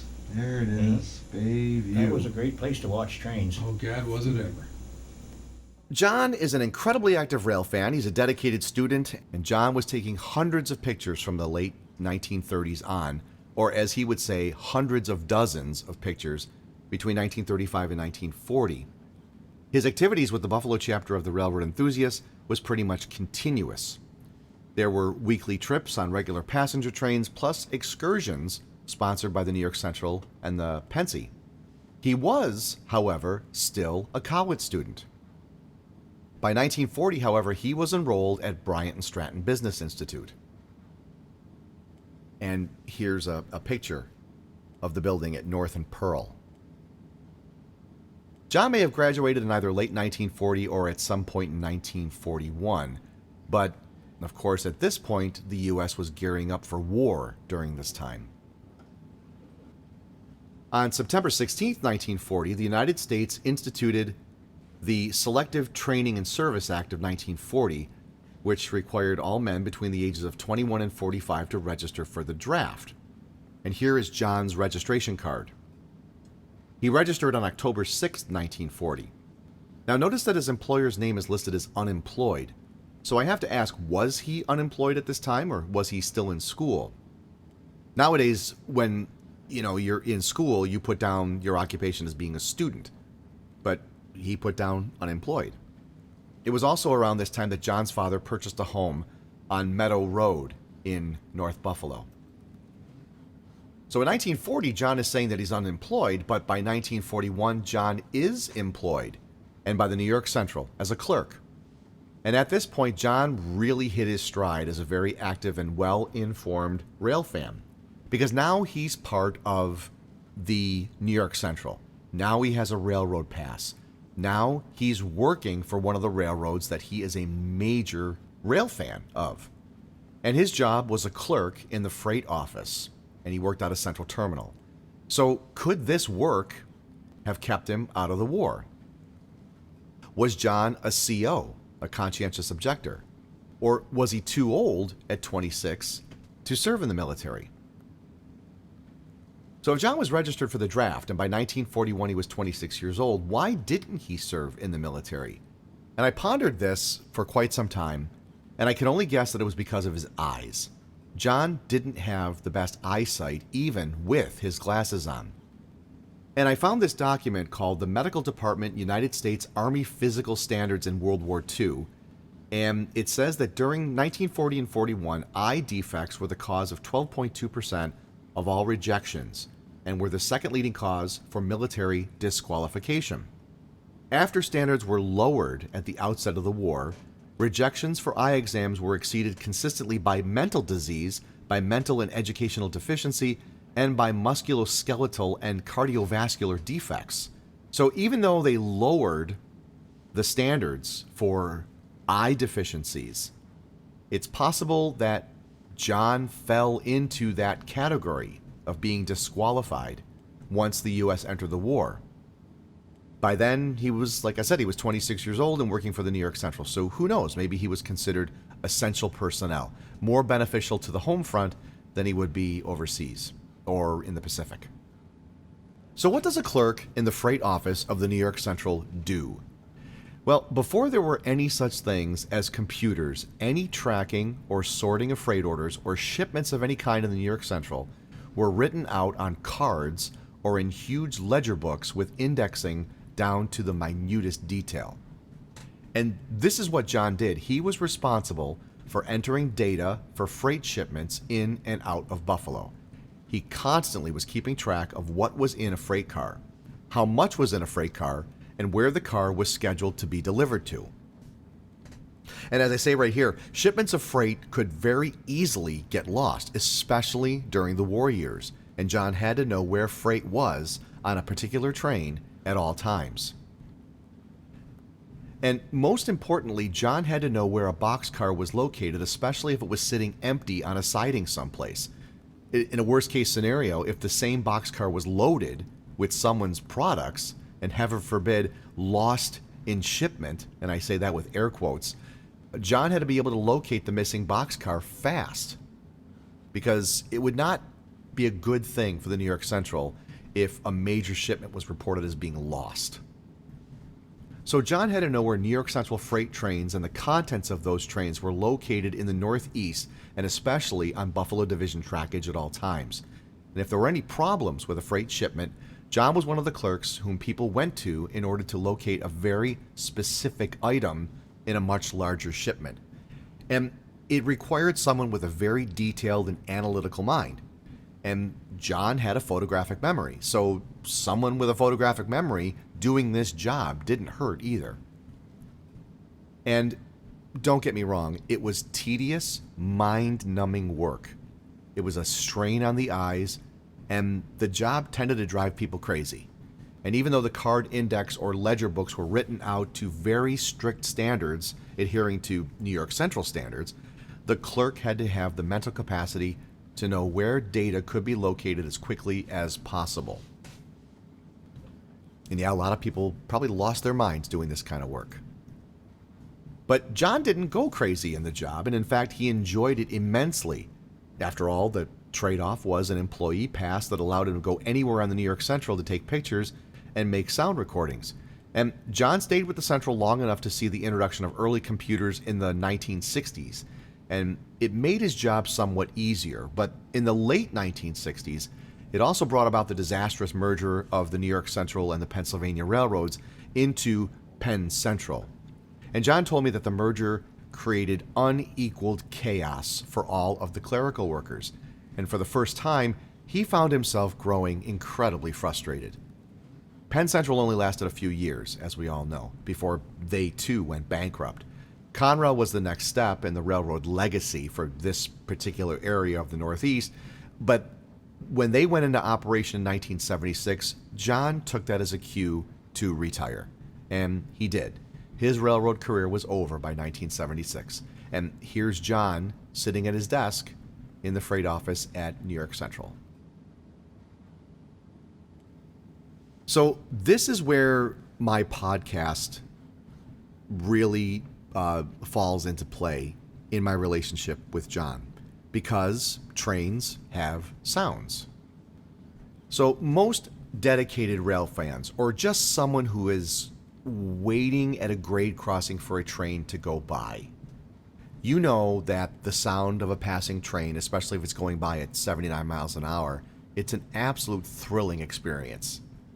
And many dedicated rail fans, John included, they were taking pretty amazing pictures of steam engines and trains, and the photographs seemed like the trains were moving in the photographs.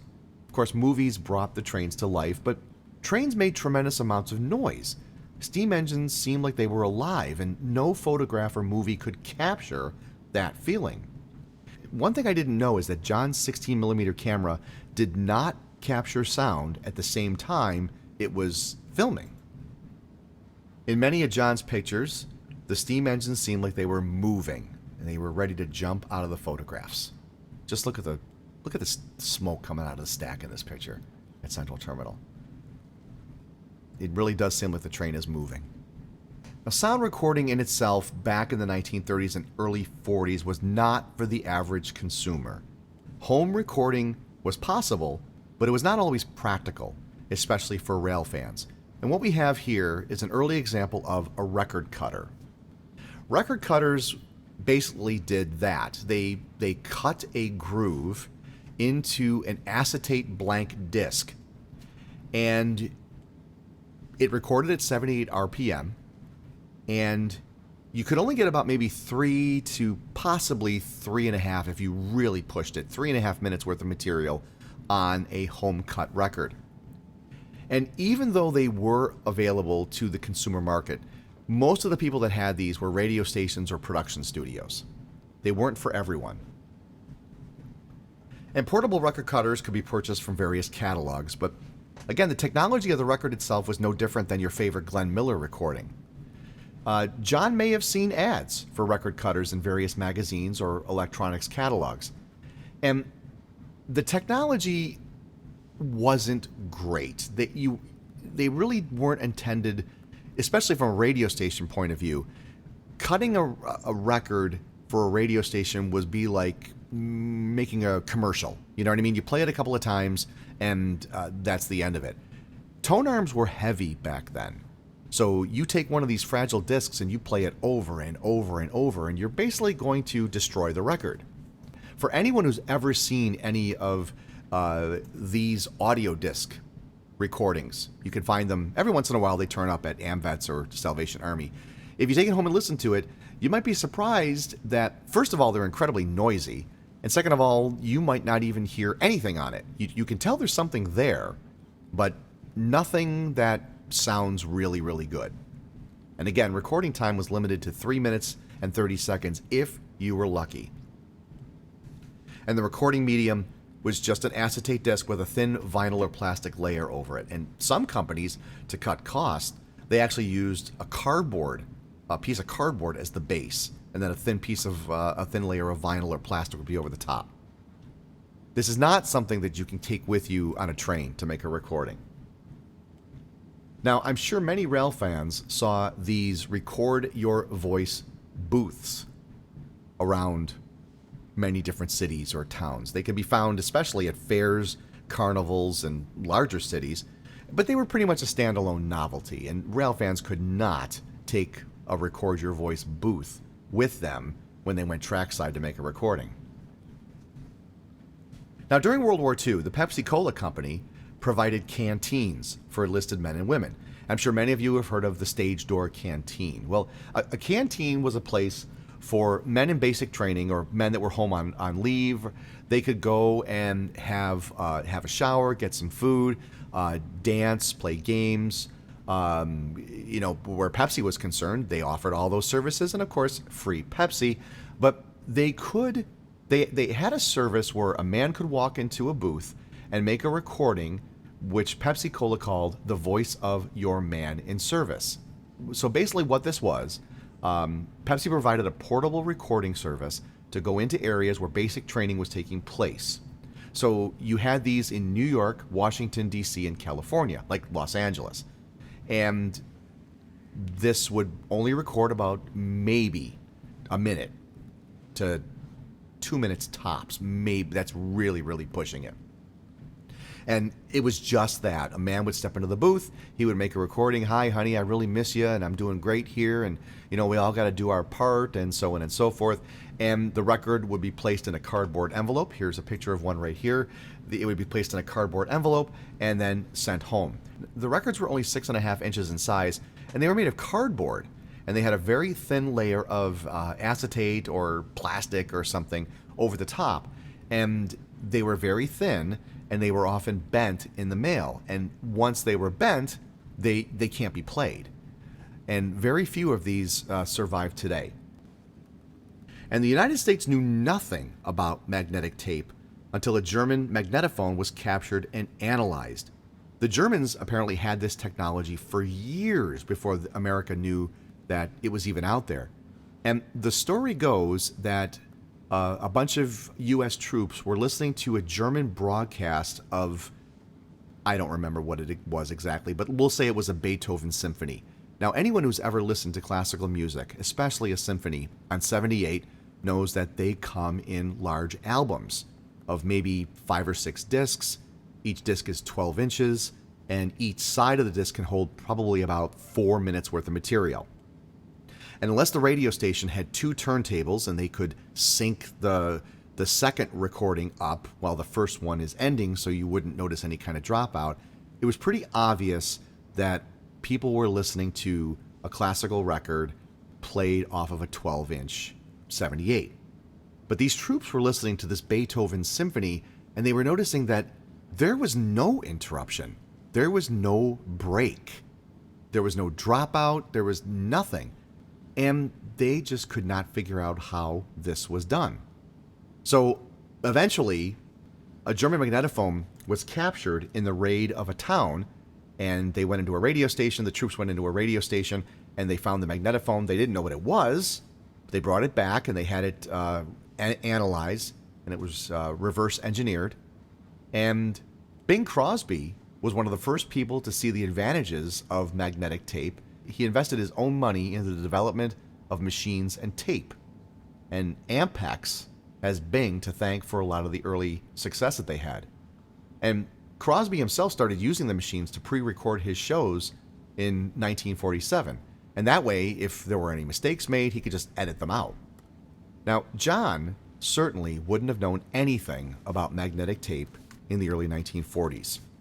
He would have certainly known about record cutters, but he would have also known about how fragile they were, and the 3-minute recording time was something that probably didn't interest him at all.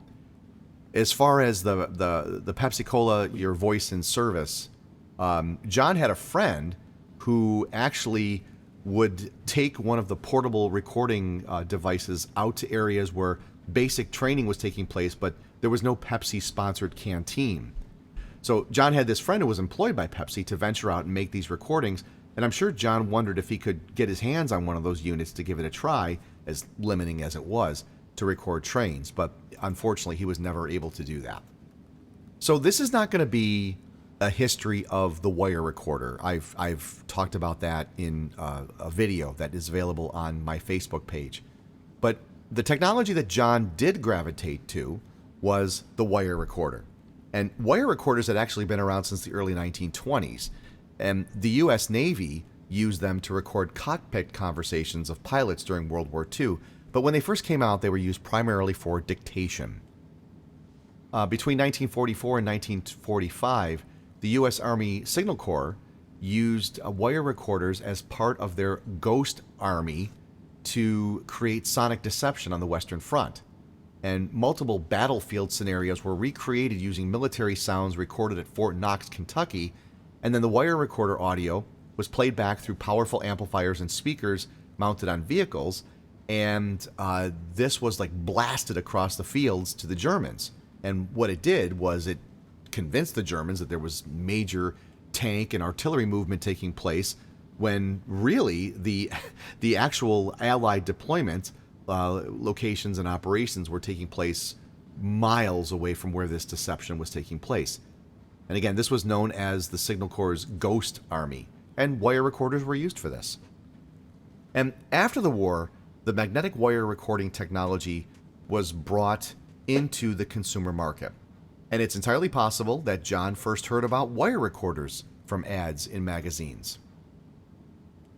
By 1946, Sears Roebuck, their Silvertone line, had a home phonograph system that incorporated a wire recorder into the unit.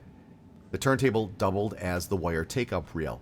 And you could see, this is the take-up spool right here on both of these, and you'll see the center spindle right here. And normally a wire recorder traversed at 26 inches per second.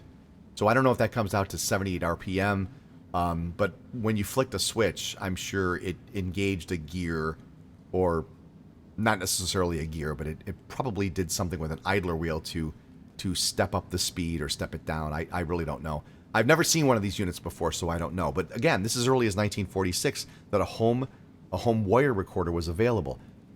It wasn't until 1948 that the first portable wire recorder was introduced by Webster-Chicago. If we take a look at these ones that were made by Silvertone, you can see that it's just like a box that drops into a console. So this is not something that you could take with you. There was no way to power it if it was outside of the console. But 1948, Webster-Chicago introduced their first portable wire recorders. And Webster-Chicago was another company that initially developed the portable wire recorder for dictation. We have an electronic memory at our house.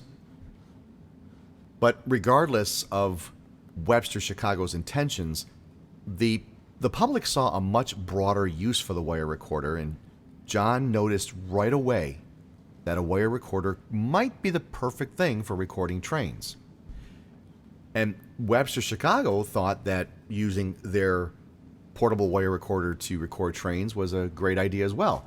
It says right here, in this area, right here, it says that you can make a fascinating and useful collection of on-the-spot sound effects of passing trains, 5-alarm fires, or animals at the zoo. A 5-alarm fire. And I'm not sure if you wanted to record candid conversations of your friends for later playback and fun. I'm sure many people did that, but I just find it humorous that they would actually put that in their sales brochure. And these are images of John's Webster-Chicago 288-1 wire recorder. Again, this was their top-of-the-line model. And I'm not going to go into too much detail here about how the unit worked, because, again, I have another video on Facebook that goes through the entire history of the Webster-Chicago company, as well as a detailed explanation of how the wire recorder worked. But this is John's exact unit. He made his first recordings on April 20th, and he actually bought the wire recorder on April 10th.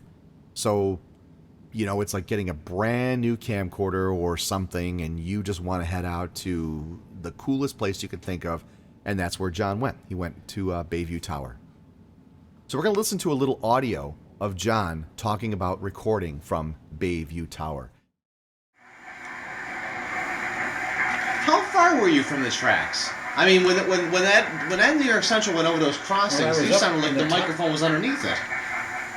I was in the tower, which is right close to the tracks. Oh, you were in the tower. Oh, okay. Yep, I didn't have any battery. I was plugged in to the electric current in the tower. Oh. But most of the recordings I made, there was a little platform that was just outside the door of the tower, at the top of the stairs. It was one of those towers with outside stairs like that, one at Bayview.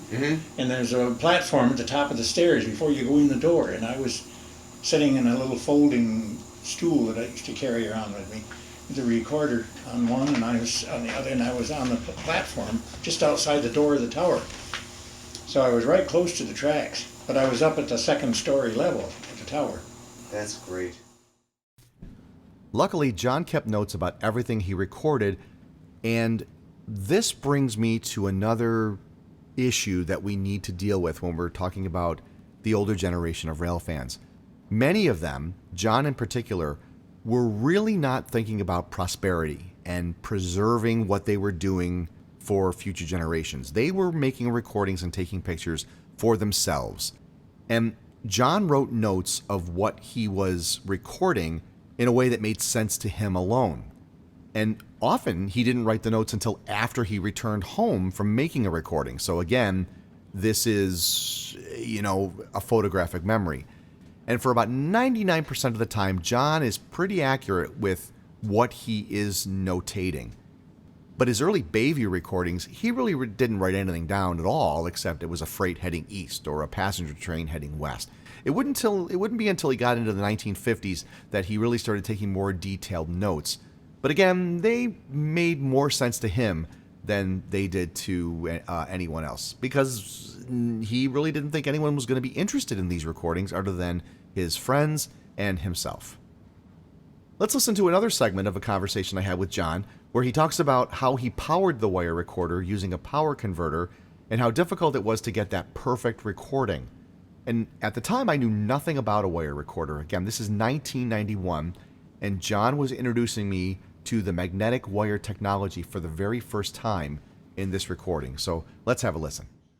There were no tape recorders. There was no recorders of any kind until 1948, and then it was a big, heavy wire recorder first before they had tape. It's recorded on a stainless steel wire, and that's what I had to use until I didn't get a tape recorder until 1955. But they did have some before that. Some prior to that, and they weighed over about 75 pounds. And they weren't battery operated either, were they? No, you had to plug into electric current. Yeah. Well, the way I finally was able to run mine from locations where there was no source of power, I got a converter. You could buy a converters that would convert 6-volt direct current from automobile batteries, which used 6 volts at that time. Right. And I bought a 6-volt car battery, and then a friend and I built a big box out of plywood with a big strap to carry it with. It weighed almost 100 pounds to carry the battery. You know how heavy a car battery is. sure. And then this converter weighed almost as much. She hooked up to the battery, and it was a vibrator. It didn't actually create alternating current. It was a pulsating direct current, but it would work. It would operate equipment that was designed to run on 60 cycle AC. So that's what I had to use, and I got that. The first one I had was in 1951. And then I could get around places, but it was such a heavy load to carry. sure. Of course, I used to leave the battery and the converter in the floor in front of the back seat of the car, and then I put the recorder out on a little folding stool outside to get away from the noise. You couldn't record too close because the converter put out a terribly loud hum, and you'd pick it up in the recording if you were close to it. All the equipment that was in it, it's amazing that I was able to get anything. So those are some of the difficulties that John had to go through. It doesn't seem like it's that complicated of a machine, but once I restored John's wire recorder, I found it a little tedious to get a very good recording out of it. So I have a lot of empathy for what he went through. And especially when it concerned trying to power the unit up. And sometimes John had to get very creative when it came to finding power for the wire recorder. If there was a house near the railroad tracks that he wanted to record from, he would knock on the front door, and 9 times out of 10, the lady of the house would answer, and John would introduce himself, and he would explain what a wire recorder was and what he wanted to do. And he would say something like, "I noticed that your kitchen window overlooks the railroad tracks. Would it be possible for me to plug into a wall outlet in your kitchen so I can power on the wire recorder and make a recording of a train that's going to be passing in the next 5 minutes?" I'm sure he got a lot of really bizarre looks from these people, but it was innocent enough. A lot of people had never seen a wire recorder before, so for the most part, John was never told no. And this photograph, of course, this is not John, but this gives you an idea of how the wire recorder really took a love of trains to an entirely new level for Railfans. Of course, if you had a power converter for the unit. And the more John used the wire recorder, the better he got with making flawless recordings. And even though the unit was fairly simple to use, engine whistles were extremely loud, and John tried to get as close to the tracks as he could. And if he didn't ride the input levels of the recorder, he'd wind up with a distorted recording.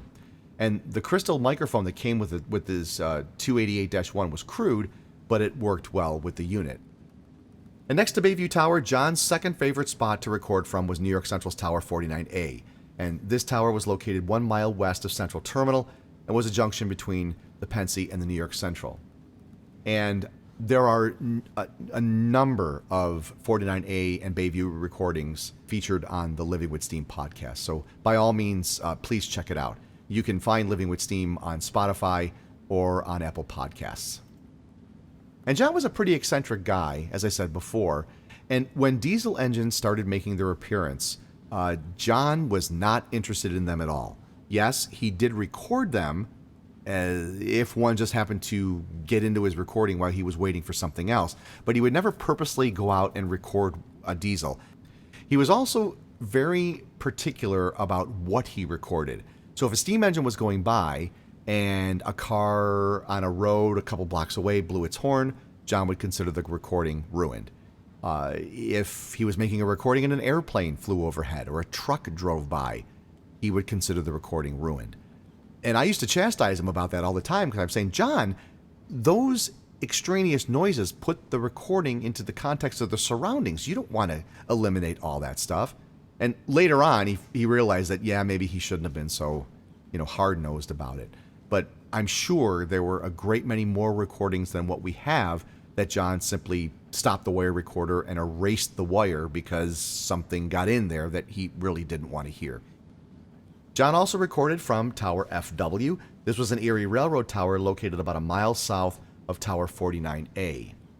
And John loved this place because FW was an Erie tower, but it controlled the movements between the Erie, the Pennsy, and the Buffalo Creek. And FW was 1 mile away from Tower 49A, so John would catch trains either coming off of or going on to Pensy's Buffalo Division trackage here. And he only recorded Pennsy steam at FW. He never recorded an Erie train because Erie was using diesels by the early 1950s, and he wasn't interested in the Buffalo Creek. He told me he didn't find anything interesting about the Buffalo Creek Railroad. John also recorded from Tower 65 in Niagara Falls, and there is a whole episode of Living with Steam that features all of the recordings that John made from Tower 65, which the area was also known as Suspension Bridge. And not a trace of this area exists any longer. John recorded from Tower 50, which was a New York Central tower, several times.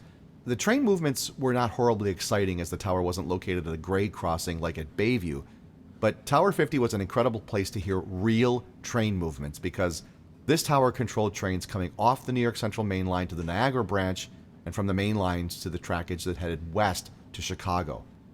And like FW, it was relatively close to Tower 49A, so John was able to capture trains that were moving around 49A from Tower 50.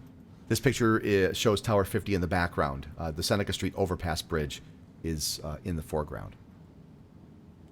So here's an overhead shot of from Google Earth that shows where 49A, 50, and FW were located. Central Terminal would be in the upper right-hand corner. You can just about make out the tracks that start to head into the Central Terminal facilities. And not a trace of the Buffalo Division trackage of the Pennsy is in existence. And the area around Tower FW is only a fraction of what it was back when John was making these recordings. One of John's all-time favorite locations to take pictures or movies from, or even make recordings, and we're going to be featuring these on Living with Steam as well, was Horseshoe Curve near Altoona, PA. And by 1955, John had given up on the wire recorder entirely. It was a good method of recording, but it was an incredibly fragile method of recording. And if anything went wrong with the machine at all, which it did, which is one of the reasons why John would not let anyone use the machine, why John wouldn't play back any of the wires, is because of a mechanical failure in the movement of the heads as the head moved up and down. Basically what happened is that the wire would bind up in a single spot and it would just get stuck on itself. And there was no way to untangle it. So John just, as soon as he had the chance, he bought a portable magnetic tape recorder and he put the wire recorder away. Unfortunately, by then, steam engines on most, if not all, Class 1 railroads were eliminated. So he really didn't make too many recordings after 1955. But in 1970, the Pennsy and the New York Central had merged into Penn Central, and John was growing more increasingly frustrated with his job by this point because the merger made keeping track of freight shipments almost impossible. And like the disappearance of steam engines, John knew that all Pennsy and New York Central equipment was going to be converted to Penn Central lettering and coloring. So you can't see it in a recording, but John knew that the excessive motive power would eventually be scrapped. So he made a couple of 5-inch magnetic tape reels. The EP22s were probably getting ready to be painted Penn Central color. So John did record some of these. So let me stand corrected. John didn't purposely go out and record a diesel during the late 1940s, early 50s. But when Penn Central was on the verge of painting everything from the Central and the Pennsy black, John went out and recorded the EP22s, probably because they still were painted in Pennsylvania colors. When you had two colossal railroad, Class 1 railroads merging, there was bound to be some equipment that was just not needed. And maybe John found out that the EP-22s were on that short list, and that's why he chose to record them. So after these few reels of tape from 1970, John completely stopped making sound recordings of trains. There was really no point anymore. Steam was gone. All diesels sounded the same to him. And it was around the same time that John retired from the New York Central and the Penn Central. So without him even realizing, John had captured an incredible amount of historical artifacts from an industry that was seeing its inevitable demise. So, to wrap things up, what is John Prophet's legacy? Whether you were a passenger or a rail fan, during the period of time we call the golden age of railroading, trains were part of our lives. For those of us living in the 21st century, it's often hard for us to realize just how prevalent and important rail transportation was in the 19th and 20th centuries. It was pretty much the only way for people and merchandise to travel. So maybe it was considered odd for a certain group of individuals to be obsessed over something that was part of everyday lives. Was it considered odd? Who knows? I mean, it's like saying that you're going to go outside, stand on the street corner, and take a picture of cars going by. Would that be considered odd? Who knows? But back when steam engines were the only motive power used on a train, no one thought they would ever disappear because their efficiency and their power were unmatched. There were experts that were taking care of them and keeping them in service. And if they weren't scrapped, they'd still probably be in service to this day. And most rail fans during the first 50 years of the 20th century took pictures, movies, and made sound recordings for their own enjoyment. As I said earlier, the far-off future wasn't considered. And I'm sure John was very surprised when he started receiving calls and letters from people who were producing Railfan videos like Jim Herron, asking if he would provide his archival footage to their projects. And to him, it was strange that anyone would be interested in anything he did back when he was perhaps the most knowledgeable person around concerning the Pennsylvania Railroad and the New York Central. As I said, after 1955, John put the wire recorder away and never listened to his recordings again until around 1968, when he was approached by Alan Botto, who was the owner of Semaphore Records. And it turns out, as I alluded to earlier, the wire recorder had developed a mechanical problem while it was in storage. And John had received a number of requests for use of his recordings, but he most always refused because he didn't want any of his wires damaged. But for some reason, John took a liking to Alan Botto, and he made an arrangement to for Botto to use some of his best recordings for Semaphore Records. But John made the duplicates using his tape deck. He did not loan the wire recorder or the wires to Alan Botto. John made the duplicates and sent him the tapes.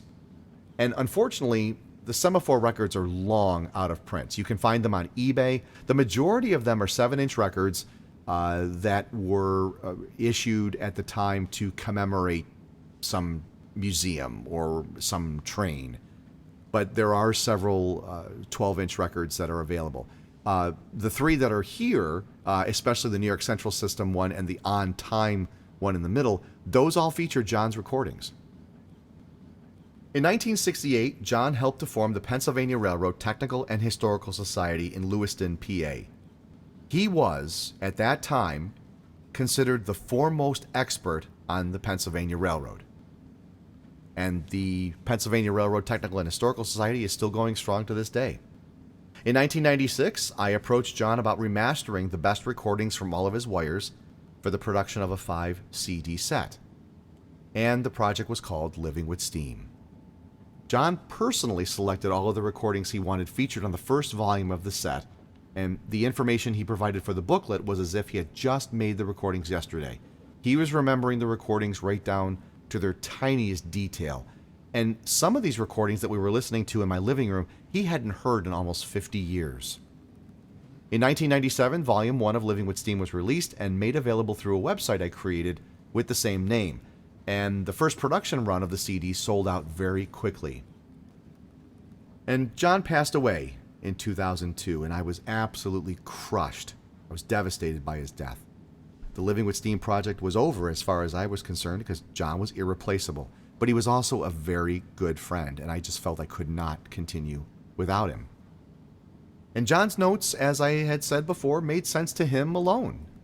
For many years after his passing, I would review the notes and just say, this doesn't make any sense to me, and I would think it was impossible to gather the stories that he had about these recordings and put them with correct historical information to make a cohesive story.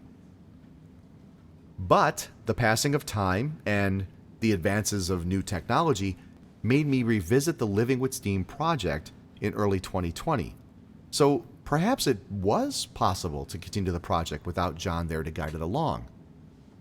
One thing I need to make perfectly clear is that the primary goal of Living with Steam was to share John's recordings. That's what he wanted. He finally realized that the archives he had accumulated were of vast importance, not only to Railfans, but to historians as well. And he wanted the photographs and the recordings shared out to anyone who would be interested in hearing what it was that he did.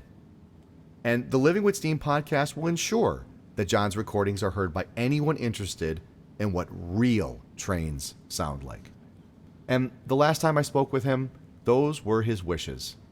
John was a very good friend, and my only regret is that I met him in the latter years of his life. And again, he told me, please share my recordings out to everyone who's interested, and I aim to keep that promise. So thank you very much, ladies and gentlemen. I'm honored to have been invited to come to this meeting and talk about John Prophet, and I will answer any questions if anybody has any.